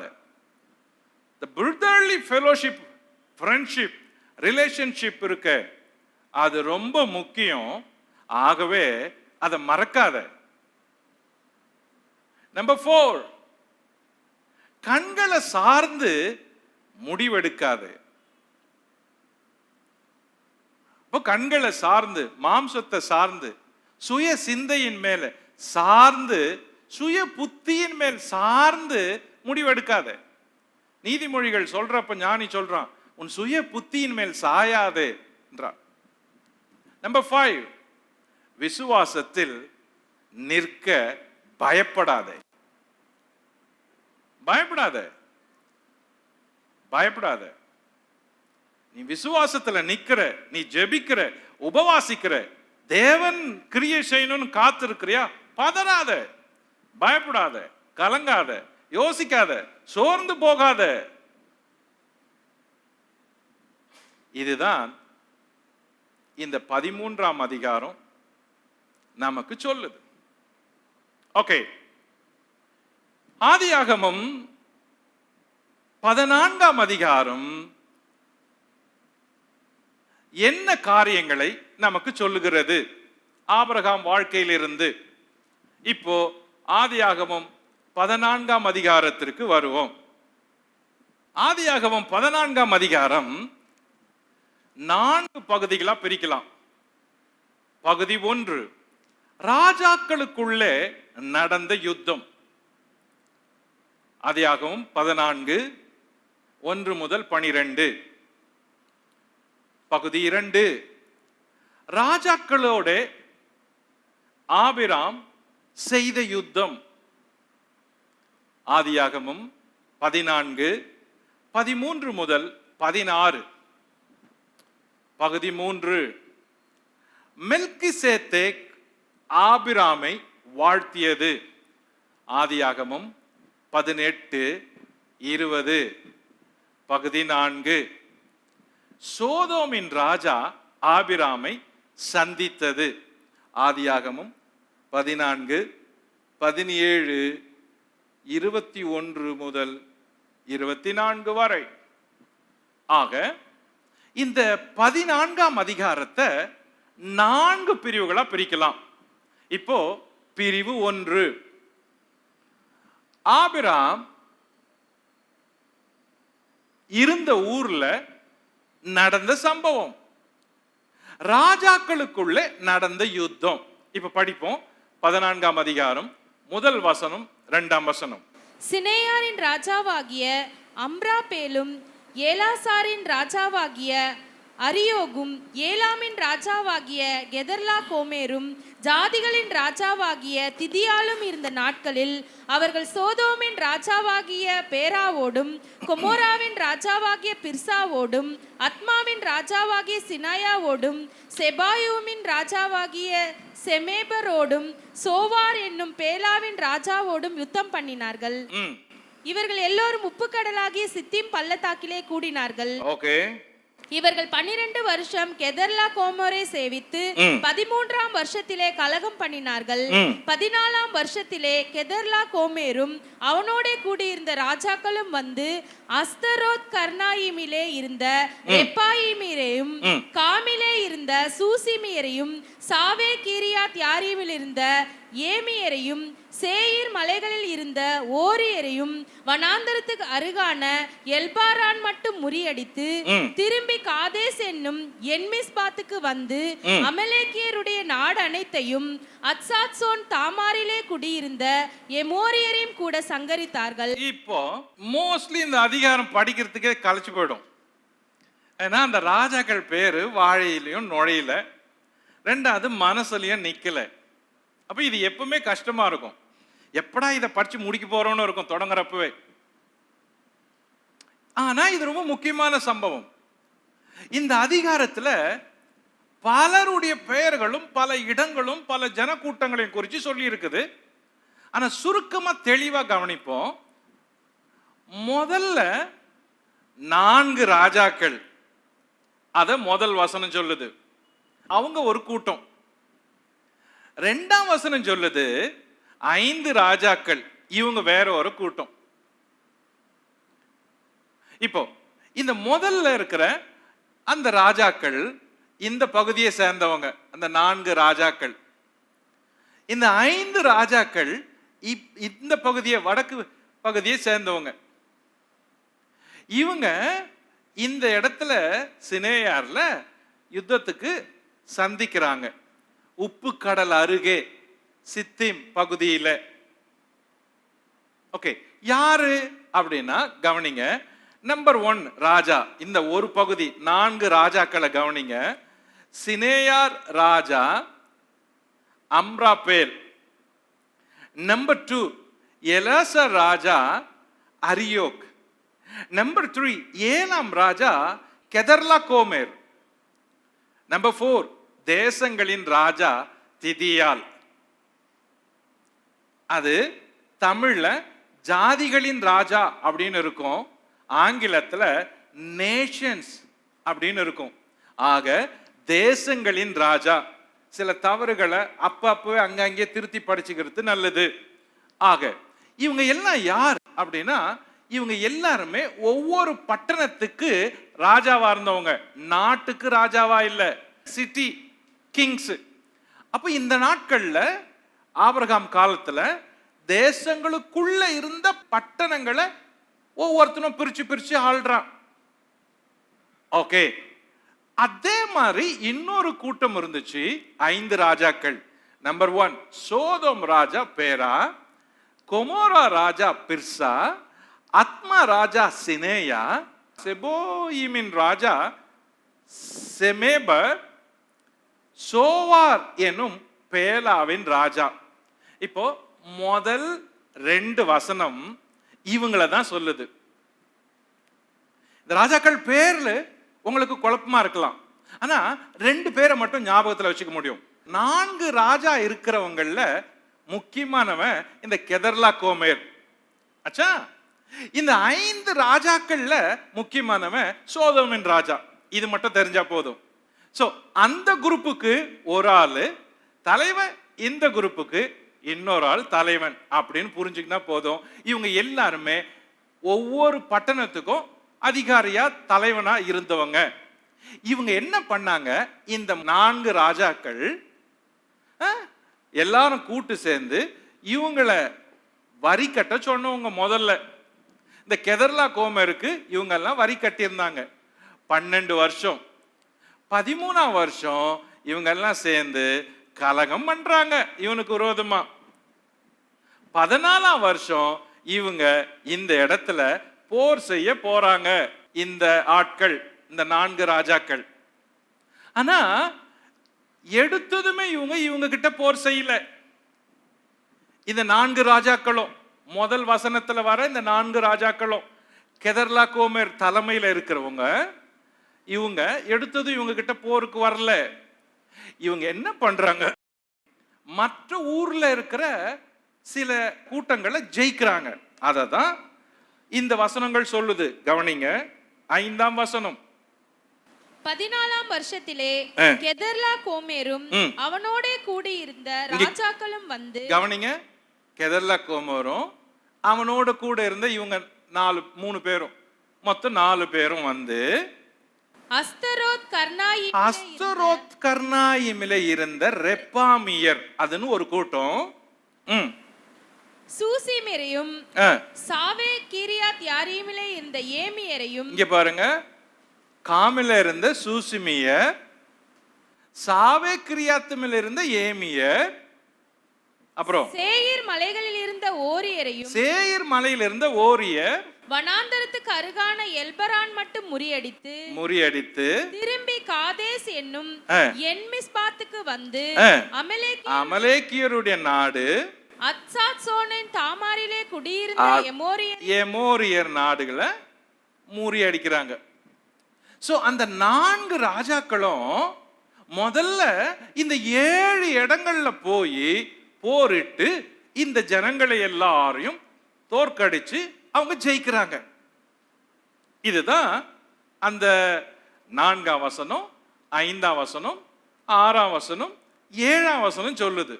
இப்போ அந்த 14ஆம் அதிகாரத்துல வர அந்த கிங்ஸ் குறிச்ச தெளிவு உண்டாகுது. ஓகே, இப்போ இவங்க என்ன பண்ணாங்க அப்படின்னா, இவங்களை குறிச்சு சொல்றப்ப இந்த ராஜாக்கள் இந்த பகுதியை சேர்ந்தவங்க, கிழக்கு பகுதியை. இந்த ராஜாக்கள் 5 ராஜாக்களும் இந்த சோதோம் ராஜால இருந்து சோவார் ராஜா வரைக்கும் 5 ராஜாக்களும் கானான்ல உட்பகுதியை சேர்ந்தவங்க. இப்போ இவங்க கெதர்லா கோமரை சேவிச்சாங்க 12 வருஷம். 13ஆம் வருஷம் கலகம் பண்ணாங்க. 14ஆம் வருஷம் சித்திம் பள்ளத்தாக்குல கூடுனாங்க. அப்போ இந்த 4 ராஜாக்களும் இந்த 7 கூட்டத்துல முறியடிச்ச பிறகு யுத்தம் முடியுது. பிறகு அந்த 4 ராஜாக்களும் இந்த 5 ராஜாக்களோட போரிடுறாங்க. முதல்ல அந்த 7 கூட்டத்தவரை தோற்கடிச்சிட்ட பிறகு மறுபடியும் யுத்தத்தை தொடங்கி இந்த 5 ராஜாக்கள், இவங்க வேற கூட்டம், அந்த 7 பேர் வேற கூட்டம். 5ஆம் வசனம், 6ஆம் வசனம், 7ஆம் வசனத்துல சொல்ற கூட்டம் வேற கூட்டம், அவங்களையும் தோற்கடிக்கிறாங்க. 2ஆம் வசனத்துல சொல்ற இந்த 5 ராஜாக்களையும் யுத்தத்துல தோற்கடிச்சு எல்லாரையும் சூறையாடுறாங்க. இப்படி சூறையாடுறப்ப நம்பர் 1 யுத்தத்தின் முடிவை கவனிங்க. 5 ராஜாக்களும் இந்த 4 ராஜாக்களால தோற்கடிக்கப்படுறாங்க. நம்பர் 2, அப்படி இந்த 5 ராஜாக்கள் இருந்தாங்களே, சோதோமின் ராஜா ஒருத்தன், அந்த சோதோமின் ராஜாவை தோற்கடிக்கிறப்ப சோதோமுக்குள்ள இருக்கிற எல்லா ஆட்களையும் பொருட்களையும் சூறையாடி கொண்டுட்டு போயிடுறாங்க. சோதோமின் மக்களும் சிறப்பிடிக்கப்படுறாங்க. அப்படி சிறப்பிடிக்கப்படுறப்ப லோத்தும் அவன் குடும்பமும் அவனுடைய பொருட்களும் சூறையாடப்பட்டு கொண்டு போகப்படுகிறது. இதுதான் இந்த அதிகாரத்தின் முதல் பகுதி, பொலிட்டிக்கல் இஷ்யூ மொத்தமே. இப்போ இந்த அதிகாரத்தின் பகுதி 2, 2ஆம் பகுதி கவனிப்போம். ராஜாக்களோட ஆபிராம் செய்த யுத்தம். இப்படி போரிட்டு சோதோம அந்த சுத்தி இருக்கிற ராஜாக்களை எல்லாரையும் சூறையாடிட்டு போயிட்டாங்கல்ல. லோத்து குடும்பத்தையும் சூறையாடிட்டு ஆட்களை சிறப்பிடிச்சிட்டு கொண்டு போயிடுறாங்க அப்படின்ற செய்திய ஆபிரகாமுக்கு சொல்றான் ஒரு ஆள் வந்து. இப்போ ஆபிரகாம் என்ன பண்றாரு, அதுதான் இந்த 2ஆம் பகுதி சொல்றது. 2ஆம் பகுதி என்ன சொல்லுது? 13ஆம் வசனத்திலிருந்து கவனிங்க. தப்பியோடின ஒருவன் எபிரேயனாகிய ஆபிராமிடத்தில் வந்து அதை அறிவித்தான். ஆபிராம் தன்னோட உடன்படிக்கை செய்திருந்த மனிதராகிய எஸ்கோலுக்கும் ஆனேருக்கும் சகோதரனாகிய மம்ரே என்னும் எமோரியனுடைய சமபூமியிலே அப்பொழுது குடியிருந்தான். தன் சகோதரன் சிறையாக கொண்டு போகப்பட்டதை ஆபிராம் கேள்விப்பட்ட போது அவன் தன் வீட்டிலே பிறந்த கைப்படிந்தவர்களாகிய 318 ஆட்களுக்கும் ஆயுதம் தரிப்பித்து தான் என்னும் ஊர் மட்டும் அவர்களை தொடர்ந்து ராக்காலத்திலே அவனும் அவன் வேலைக்காரரும் பிரிந்து பவுஞ்சுகளாய் அவர்கள் மேல் விழுந்து அவர்களை முடியடித்து தமஸ்குக்கு இடதுபுறமான ஓபா மட்டும் துரத்தி சகல பொருட்களையும் திருப்பி கொண்டு வந்தான். தன் சகோதரனாகிய லோத்தையும் அவனுடைய பொருட்களையும் ஸ்திரீகளையும் ஜனங்களையும் திருப்பி கொண்டு வந்தான். போதும், 16ல முடிக்கிறோம். கவனிங்க, இங்க என்ன நடந்துச்சு? பகுதி 2ல இந்த ராஜாக்களோட யுத்தம் பண்ண ஆபிரகாம் புறப்படுறாரு. இது எப்படி இருக்கும் பாருங்களேன். அவனுங்களே பல ஆட்களை தோற்கடிச்சவனுங்க. முதல்ல 7 வகை கூட்டத்தினையும் தோற்கடிச்சான். பிறகு 5 ராஜாக்களையும் தோற்கடிக்கிறான். அப்ப இந்த 4 ராஜாக்கள் எவ்வளவு பலசாலிங்க. கெதர்லா கோமர் தலைமையில் இருக்கிற ராஜாக்கள். இப்போ இந்த செய்திய ஆபிரகாமுக்கு சொல்றாங்க. சொல்றப்ப இங்கதான் முதல் முறையா ஆபிரகாம் எபிரேயன் அப்படின்னு சொல்லப்படுது. எபிரேயனாகிய ஆபிரகாமுக்கு பாருங்க 13ஆம் வசனம். தப்பி ஓடின ஒருவன் எபிரேயனாகிய ஆபிராமிடத்தில் வந்து, இவன் எபிரேயன் என்று அழைக்கப்படுகிறான். ஓகே, வந்து விஷயத்த சொல்றாங்க. நம்மளா இருந்தா என்ன சொல்லியிருப்போம்? மகன் அப்ப நம்மளை விட்டு போயிட்டான், போலக்கட்டம் சேர்த்து அப்படின்னு இருப்போம். நம்மளா இருந்தா என்ன பண்ணியிருப்போம்? அப்படியா, நல்லா மாட்டினானா? மாட்டோம். எல்லா பொருளும் போயிடுச்சா? போயிட்டோம். அவனா கூப்பிடுறானா பாப்போம் அப்படின்னு இருப்போம். நமக்கும் ஆபிரகாமுக்கும் வித்தியாசத்தை பாருங்க. இந்த சூழ்நிலையில லோத்து சிறப்பிடிச்சு கொண்டு போயிட்டாங்கன்னு தெரியுது. இந்த செய்தி ஆபிரகாமுக்கு வருது. ரியாக்ஷனை பாருங்க. நம்ம இந்த காரியத்துல நம்ம அந்த இடத்துல இருந்தா உண்மையிலே நம்ம எதுவும் செஞ்சிருக்க மாட்டோம். நம்ம என்ன சொல்லியிருப்போம்? அவன் நம்மளை விட்டு போனால படட்டோன்னு இருப்போம். கடவுள் அவனை தண்டிச்சாரு அப்படின்னு இருப்போம். தேவன் அவனுக்கு நல்ல தண்டனையை கொடுத்தாரு அப்படின்னு இருப்போம். நம்ம எங்க எவ்வளவு கீழே இருக்கிறோம் பாருங்க. நம்ம விசுவாச தரம், பண்பாட்டு தரம், உறவுகளின் தரம், நட்பின் அளவு, பழையத நினைச்சு பார்க்கறதுனுடைய அடையாளம் எவ்வளவு கீழே இருக்கிற பாருங்க. நம்ம என்ன சொல்லியிருப்போம்? அவன் படணும், அவன் படணும், அவன் என்ன பேசிட்டு போனான், நம்மள நம்ம ஆளுங்களை என்ன திட்டிட்டு போனான். கூட இருக்கிறவங்க என்ன சொல்லியிருப்பாங்க? நம்ம கூட இருக்கிறவங்க, அவன் அன்னைக்கு அப்படி சத்தம் போட்டு போனான், நீ அவனை பத்தி பேசுற, நீ எதுக்கு போற? அவன் நம்ம ஆளுங்களை திட்டிட்டு போனான், வாக்குவாதம் பண்ணிட்டு போனான், நம்ம கூடவே இருந்தான், நம்மளால தான் வளர்ந்தான். எல்லாம் அவன் செஞ்சது அவ்வளவு ஈஸியா மறக்க முடியுமா? நம்ம ஐயோ எவ்வளவு கீழே இருக்கிறோம் நம்ம.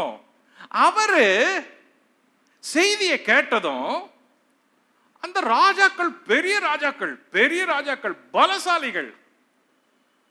என்ன பண்ணாரு, அந்த ஊர் ஆறுல 3 பேர் முக்கியமானவங்க, அவங்களோட தான் அவர் இருக்கிறாரு. அவங்களோட பேசிட்டு இது மாதிரி விஷயம் இருக்குது என்னதும், தான் வீட்டில் இருந்த தான் பயிற்சித்த ஆளுங்க 318 பேரை அவர் இவ்வளோ நாள் அவங்களுக்கு இராணுவ பயிற்சி கொடுத்து வச்சிருந்தாரு. அந்த நாட்கள்ல அவங்க உடைமைகளை அவங்க தான் காத்துக்கிட்டோம், காவல்துறை கிடையாது. இப்போ அவங்க உடைமைகளை அவங்க காத்துக்கணும். இன்னும் சொல்ல போனா ஆண்கள் வீட்டில் உடைமைகளை பாதுகாத்துட்டு இருப்பாங்க, பெண்கள் ஆடு மேய்க்கவோ மந்தை மேய்க்கவோ போயிடுவாங்க. அப்போ வெளிப்புறங்களுக்கு பெண்கள் சொன்னா உட்புற உடைமைகளை ஆண்கள் பாதுகாக்க வேண்டியது இருக்குது. அப்போ வனாந்திர வாழ்க்கையில யார் ஒன்றும் நுழையலாம், கூடார வாழ்க்கையில யாரும் எங்கேயும் நுழைஞ்சு எதுவும் எடுத்துட்டு போகலாம்.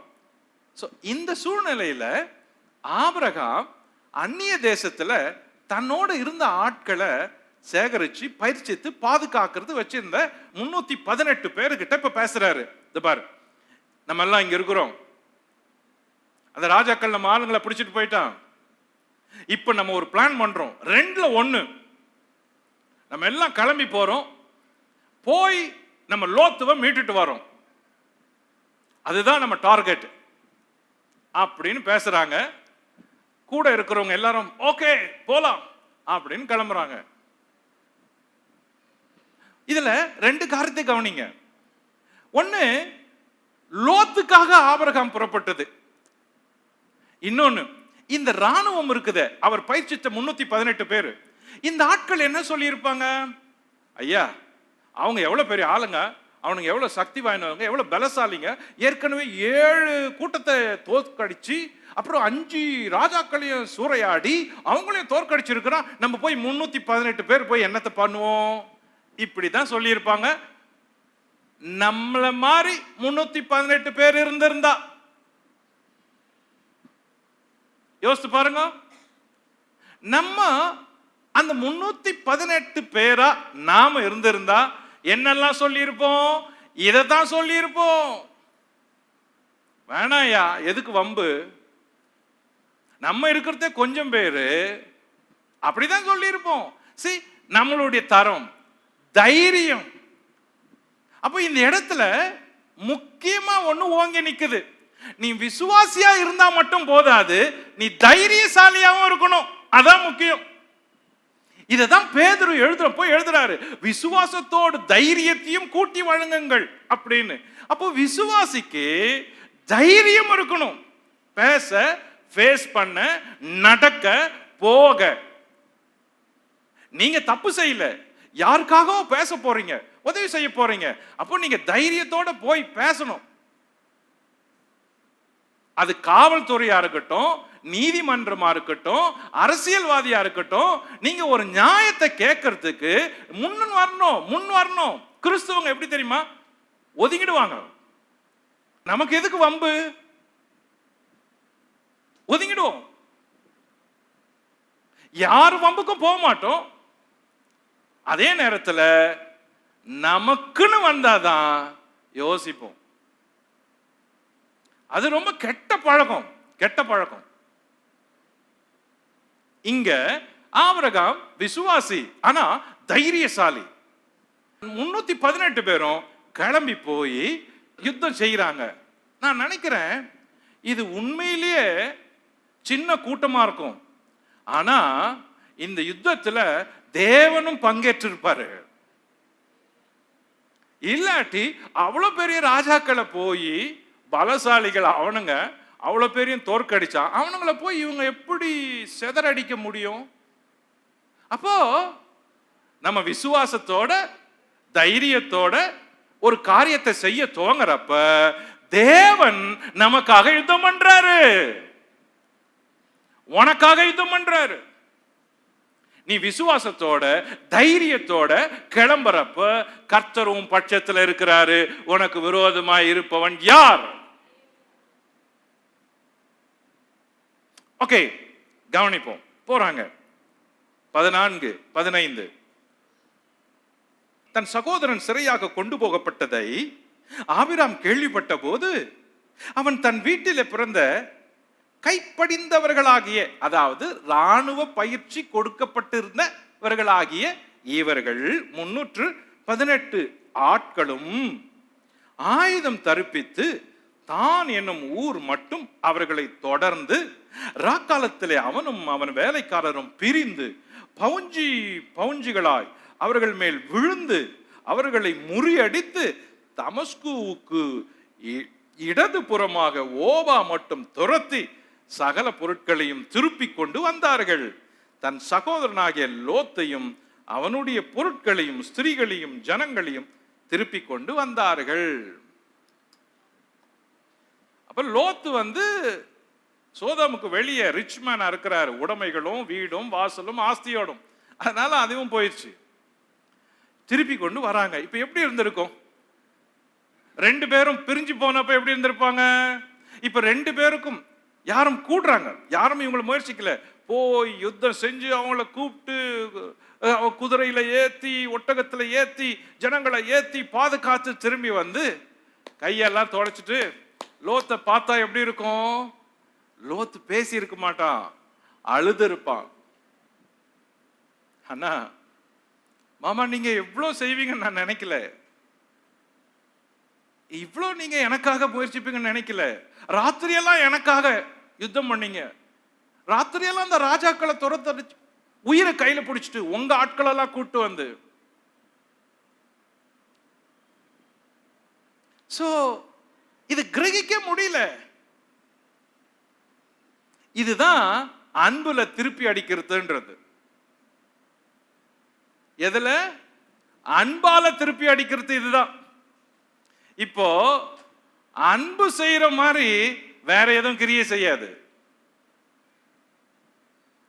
அப்படியே பொருள் போனா என்ன, உடைமைகள் போனா என்ன, ஆனா உறவுகள் இருக்குதே இப்ப கட்டப்பட்டுச்சு, ஸ்ட்ராங் ஆயிட்டு, இல்ல அன்புதான் ரொம்ப முக்கியம் அப்படின்ற பாடத்தை கத்துக்கிட்டேன் அப்படின்னு சொல்றாரு.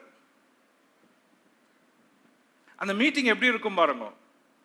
ஓகே, லோத்துடைய குடும்பம் உடைமைகள் ஆஸ்தி எல்லாத்தையும் எடுத்துட்டு வராங்க, மற்றவங்களுக்கும் எடுத்துட்டு வராங்க. அப்படி வரப்ப ஜெயிச்சுட்டு திரும்புறாங்க. இந்த பகுதியின், இந்த புத்தகத்தின் ஆதியாகமம் 14ஆம் அதிகாரத்தின் 3ஆம் பகுதி இதுதான். 3ஆம் பகுதி என்ன அப்படின்னா, பகுதி 3 மெல்கிசேதேக் ஆபிரகாமை சந்தித்து வாழ்த்தியது. 14ஆம் அதிகாரம் 18, 20. சோ இவர் என்ன பண்றாரு?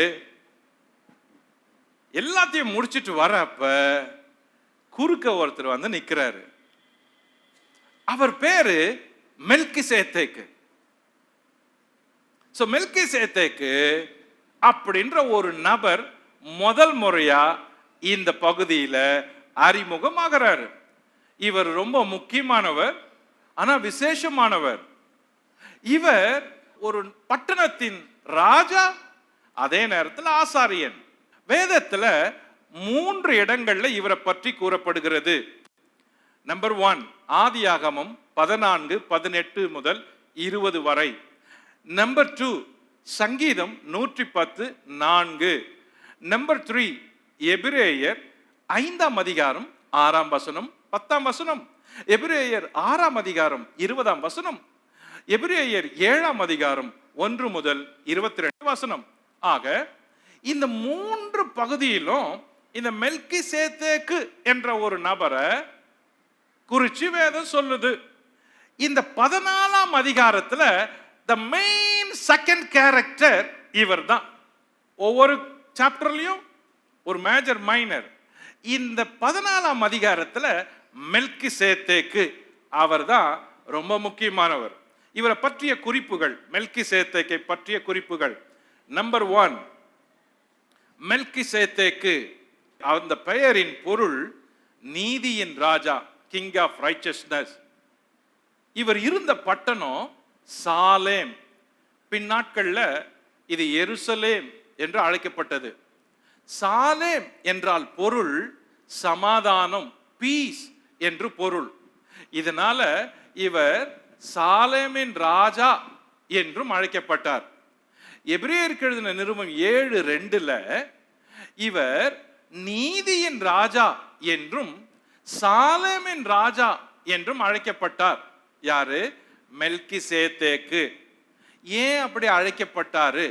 மெல்கிசேதேக்கு என்றால் நீதியின் ராஜா என்று பொருள். சாலேமின் ராஜா என்றால் சமாதானத்தின் ராஜா என்று பொருள். ஓகே, மெல்கிசேதேக்கை பற்றின குறிப்பு. நம்பர் 1, உன்னதமான தேவனுடைய ஆசாரியன் எனப்பட்டான். மெல்கிசேதேக்கு உன்னதமான தேவனுடைய ஆசாரியன் எனப்பட்டான். ஆதியாகமம் 14:18. நம்பர் 2, சாலேமின் ராஜா என்றும் அழைக்கப்பட்டான். ஆதியாகமம் 14:18. நம்பர் 3, இவன் ஆபிராமை சந்திக்க எதிர்கொண்டு வந்தான். ஆதியாகமம் 14:18, எபிரேயர் 7:1. நம்பர் 4, ஆபிராமுக்கு மெல்கிசேதேக்கு அப்பமும் திராட்சரசமும் கொண்டு வந்தான். ஆதியாகமம் 14:18. நம்பர் 5, வானத்தையும் பூமியும் உடையவராகிய உன்னதமான தேவனுடைய ஆசீர்வாதம் ஆபிரகாமுக்கு உண்டாவதாக என்று சொன்னான். ஆதியாகமம் 14:19. நம்பர் 6, உன் சத்துருக்களை உன் கையில் ஒப்பு கொடுத்த உன்னதமான தேவனுக்கு ஸ்தோத்திரம் என்றான். ஆதியாகமம் 14:20. நம்பர் 7, ஆபிராம் இவனுக்கு எல்லாவற்றிலும் தசம பாகம் கொடுத்தான். ஆதியாகமம் 14:20. இவனது உரையாடலில் உன்னதமான தேவன் என்ற வார்த்தை திரும்ப திரும்ப பயன்படுத்தப்பட்டுள்ளது. இப்ப படிப்போம். ஆதியாகமம் 17 படிப்போம். அவன் கெதர்லா கோமேரையும் அவனோடு இருந்த ராஜாக்களையும் முறியடித்து திரும்பி வருகிற போது சோதோமின் ராஜா புறப்பட்டு ராஜாவின் பள்ளத்தாக்கு என்னும் சாவே பள்ளத்தாக்கு மட்டும் அவனுக்கு எதிர்கொண்டு போனான். சோதோமின் ராஜா, லோத் இருக்கிற ஊரு ராஜா, ஓகே, எதிர்கொண்டு வரான். 18, அன்றியும் உன்னதமான தேவனுடைய ஆசாரியனாய் இருந்த, அண்டர்லைன் தி வேர்ட், உன்னதமான தேவனுடைய ஆசாரியனாய் இருந்த சாலேமின் ராஜாவாகிய மெல்கிசேதேக்கு. சாலேமின் ராஜா, சாலேம்ன்றது ஊரு, அதுக்கு ராஜாவாவும் இருந்தாரு, இவர் ஆசாரியனாவும் இருந்தாரு. 2 வேலையை செஞ்சிருந்தாரு. முக்கியமான ஆள். ஓகே. அப்பமும் திராட்சரசமும் கொண்டு வந்து அவனை ஆசீர்வதித்து வானத்தையும் பூமியையும் உடையவராகிய உன்னதமான தேவனுடைய ஆசீர்வாதம் ஆபிராமுக்கு உண்டாவதாக. உன் சத்துருக்களை உன் கையில் ஒப்பு கொடுத்த உன்னதமான தேவனுக்கு ஸ்தோத்திரம் என்று சொன்னான். இவனுக்கு ஆபிராம் எல்லாவற்றிலும் தசமபாகம் கொடுத்தான். 3 வசனம் தான் அவனை குறிச்சு இங்க சொல்லுது. ஆனா கேட்ச் தி வேர்ட். 18, உன்னதமான தேவனுடைய ஆசாரியனாய் இருந்த சாலேமின் ராஜா. உன்னதமான தேவனுடைய ஆசாரியன், அந்த வேர்டை யூஸ் பண்றத கவனிங்க. உன்னதமான தேவனுடைய ஆசாரியன். 19, அவனை ஆசீர்வதிக்கிறப்ப சொல்றான், வானத்தையும் பூமியும் உடையவராகிய உன்னதமான தேவனுடைய ஆசீர்வாதம். கேர்ஃபுல்லா கவனிக்கணும். வானத்தையும் பூமியும் உண்டாக்கின உன்னதமான தேவன் அப்படி சொல்லல. Look at this. இது ரொம்ப கிளைமாக்ஸ். இது இந்த இன்சிடென்ட், இந்த இடத்துல கிளைமாக்ஸ். அவர் சொல்றாரு, மெல்கிசேதேக்கு சொல்றாரு, வானத்தையும் பூமியும் உடையவராகிய உன்னதமான தேவனுடைய ஆசீர்வாதம் ஆபிரகாமுக்கு உண்டாவதாக. அப்புறம் உன் கையில 20 வருஷம் உன் சத்துருக்களை உன் கையில் ஒப்பு கொடுத்த உன்னதமான தேவனுக்கு ஸ்தோத்திரம் என்றான். என்ன திரும்ப திரும்ப சொல்றான் பாருங்க. அந்த உன்னதமான தேவன் அப்படின்றது இங்கிலீஷ்ல காட் மோஸ்ட் ஹை அப்படின்னு பேரு. ஆனா ஹீப்ரூல எல் எலியோன் அப்படின்னு 3 முறை மெல்கிசேதேக் சொல்றாரு. பியூட்டிஃபுல். கவனிங்க. இவர் முதல்ல ஆசீர்வாதம் சொல்றாரு, அப்பமும் திராட்சை ரசத்தையும் கொடுக்கிறாரு, தேவனுக்கு ஸ்தோத்திரம் அப்படின்னு சொல்றாரு. சொன்னது ஆபிரகாம் பாராட்டி பேசுறாரு. இதிலிருந்து என்ன தெரிந்து கொள்றோம் அப்படின்னா, ஒரு விசுவாசியினுடைய வெற்றி இன்னொரு விசுவாசியின் வெற்றி.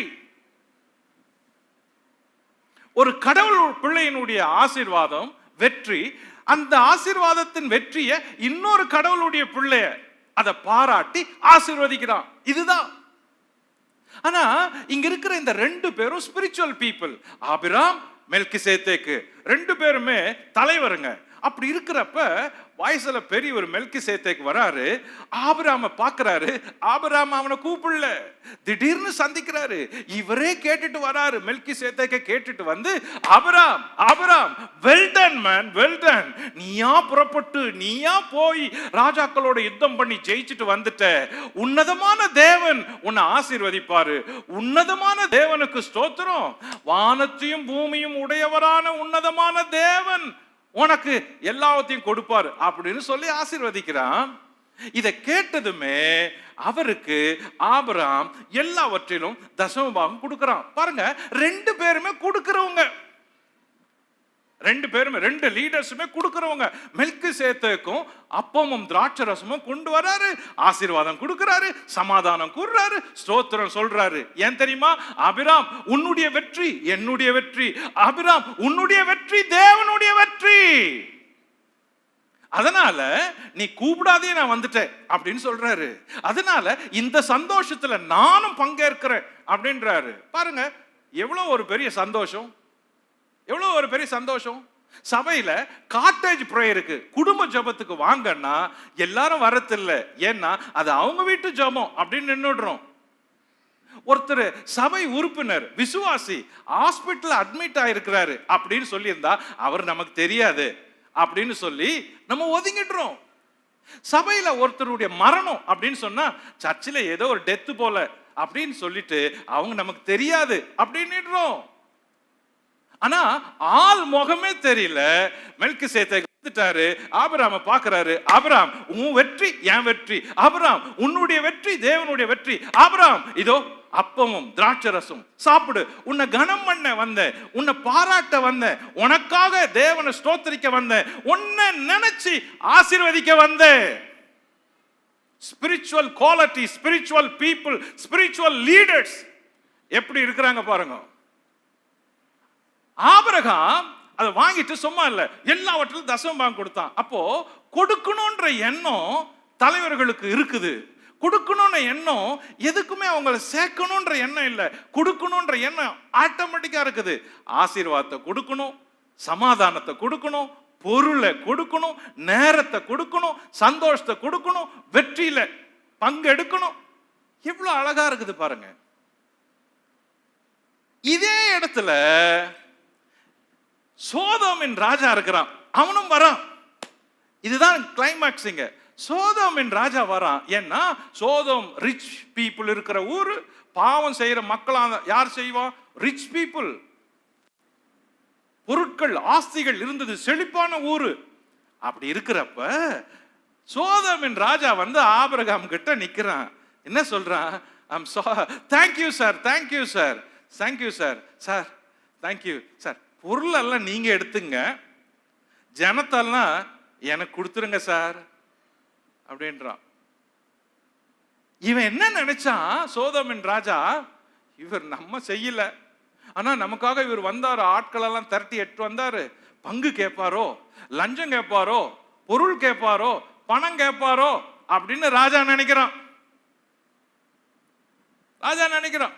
அப்போ ஆபிரகாம் என்ன சொல்றாரு? ஐயோ, I'm so sorry, sorry, sorry, நீங்க நினைக்கிறது தப்பு. மெல்கிசேதேக்கு பெரியோர் இருக்கிறாரு, அவரே என்ன ஆசீர்வதிச்சாரு, அவர் எனக்கு ஒரு காரியத்தை சொல்லிட்டு போனாரு, கேட்ச் பண்ணிக்கினேன். உன்னதமான தேவனுக்கு ஸ்தோத்திரம் அப்படின்னு சொல்லிட்டு வானத்தையும் பூமியும் உடையவரான தேவன் அப்படின்னாரு. Look at the word, look at the word, look at the meaning also. சோதோமின் ராஜாவுக்கு ஆபிரகாம் பேசத்தை கவனிங்க. 21 சோதோமின் ராஜா ஆபிராமை நோக்கி, ஜனங்களை எனக்கு தாரும், பொருட்களை நீர் எடுத்துக்கொள்ளும் என்றான்.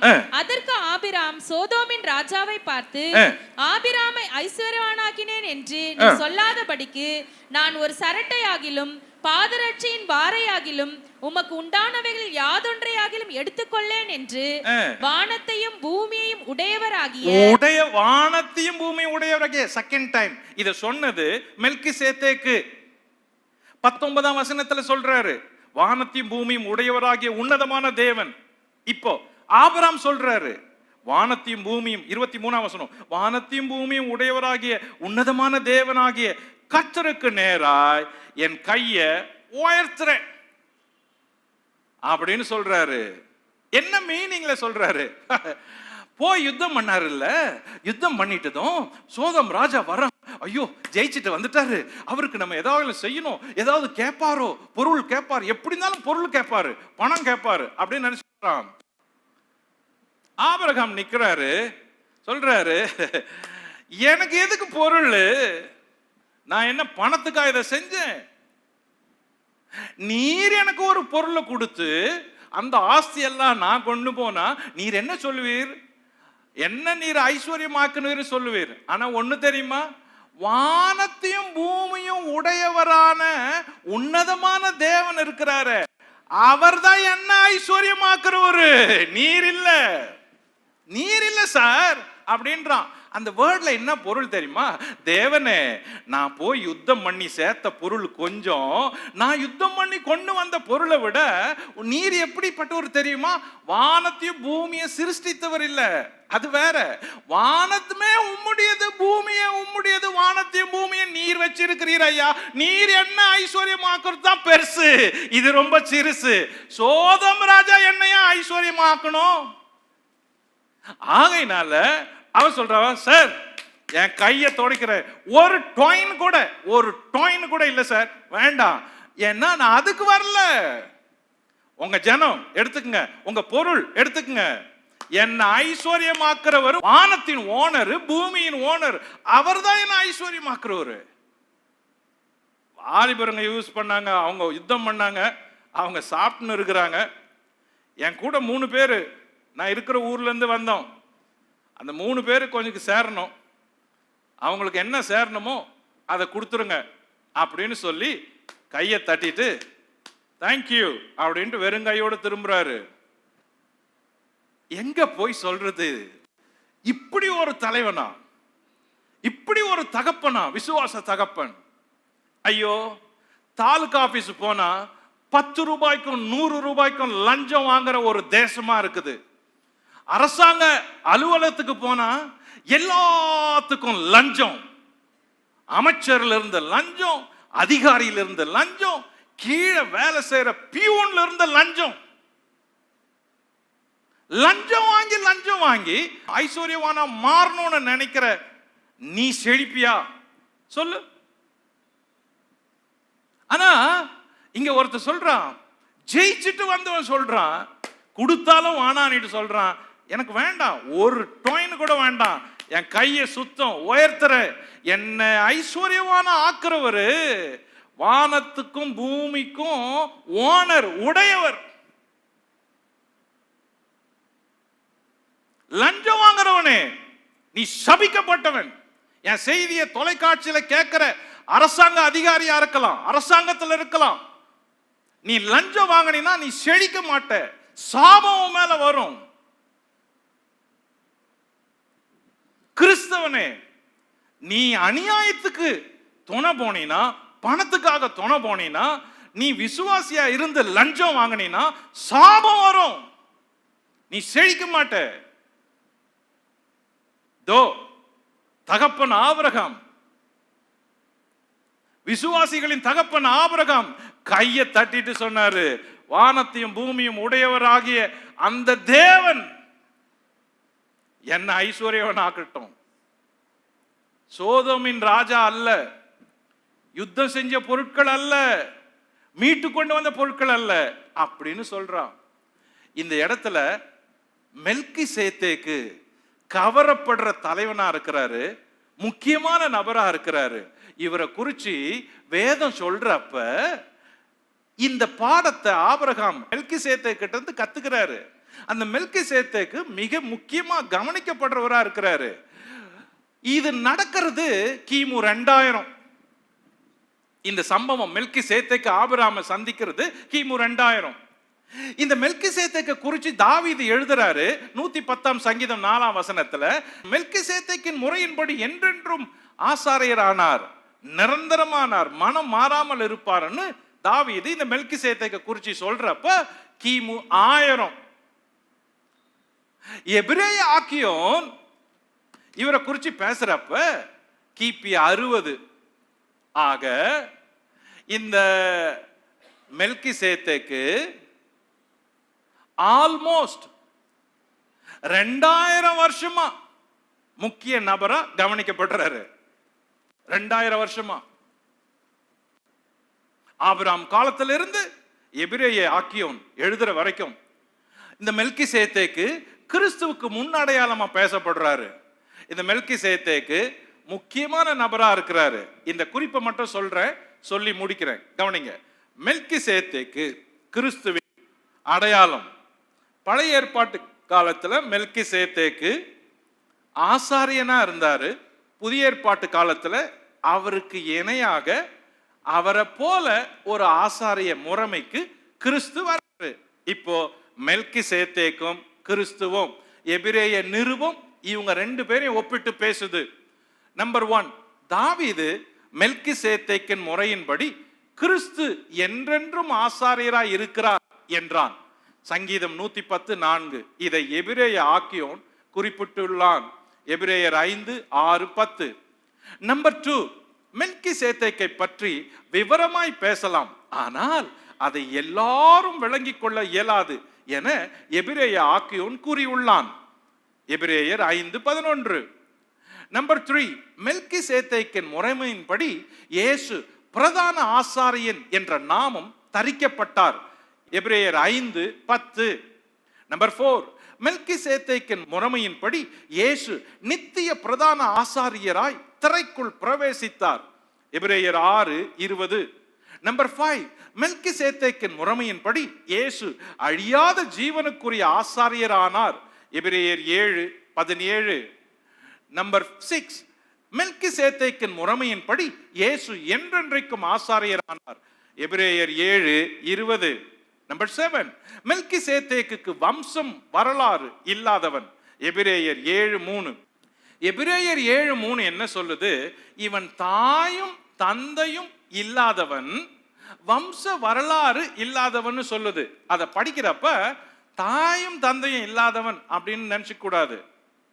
தாய் தந்த பேரு அங்க பதிவிடப்படலை, அந்த வம்ச பட்டியல் சொல்லப்படலை அப்படின்னு தான் பொருள். அப்படிதான் எடுத்துக்கணும்.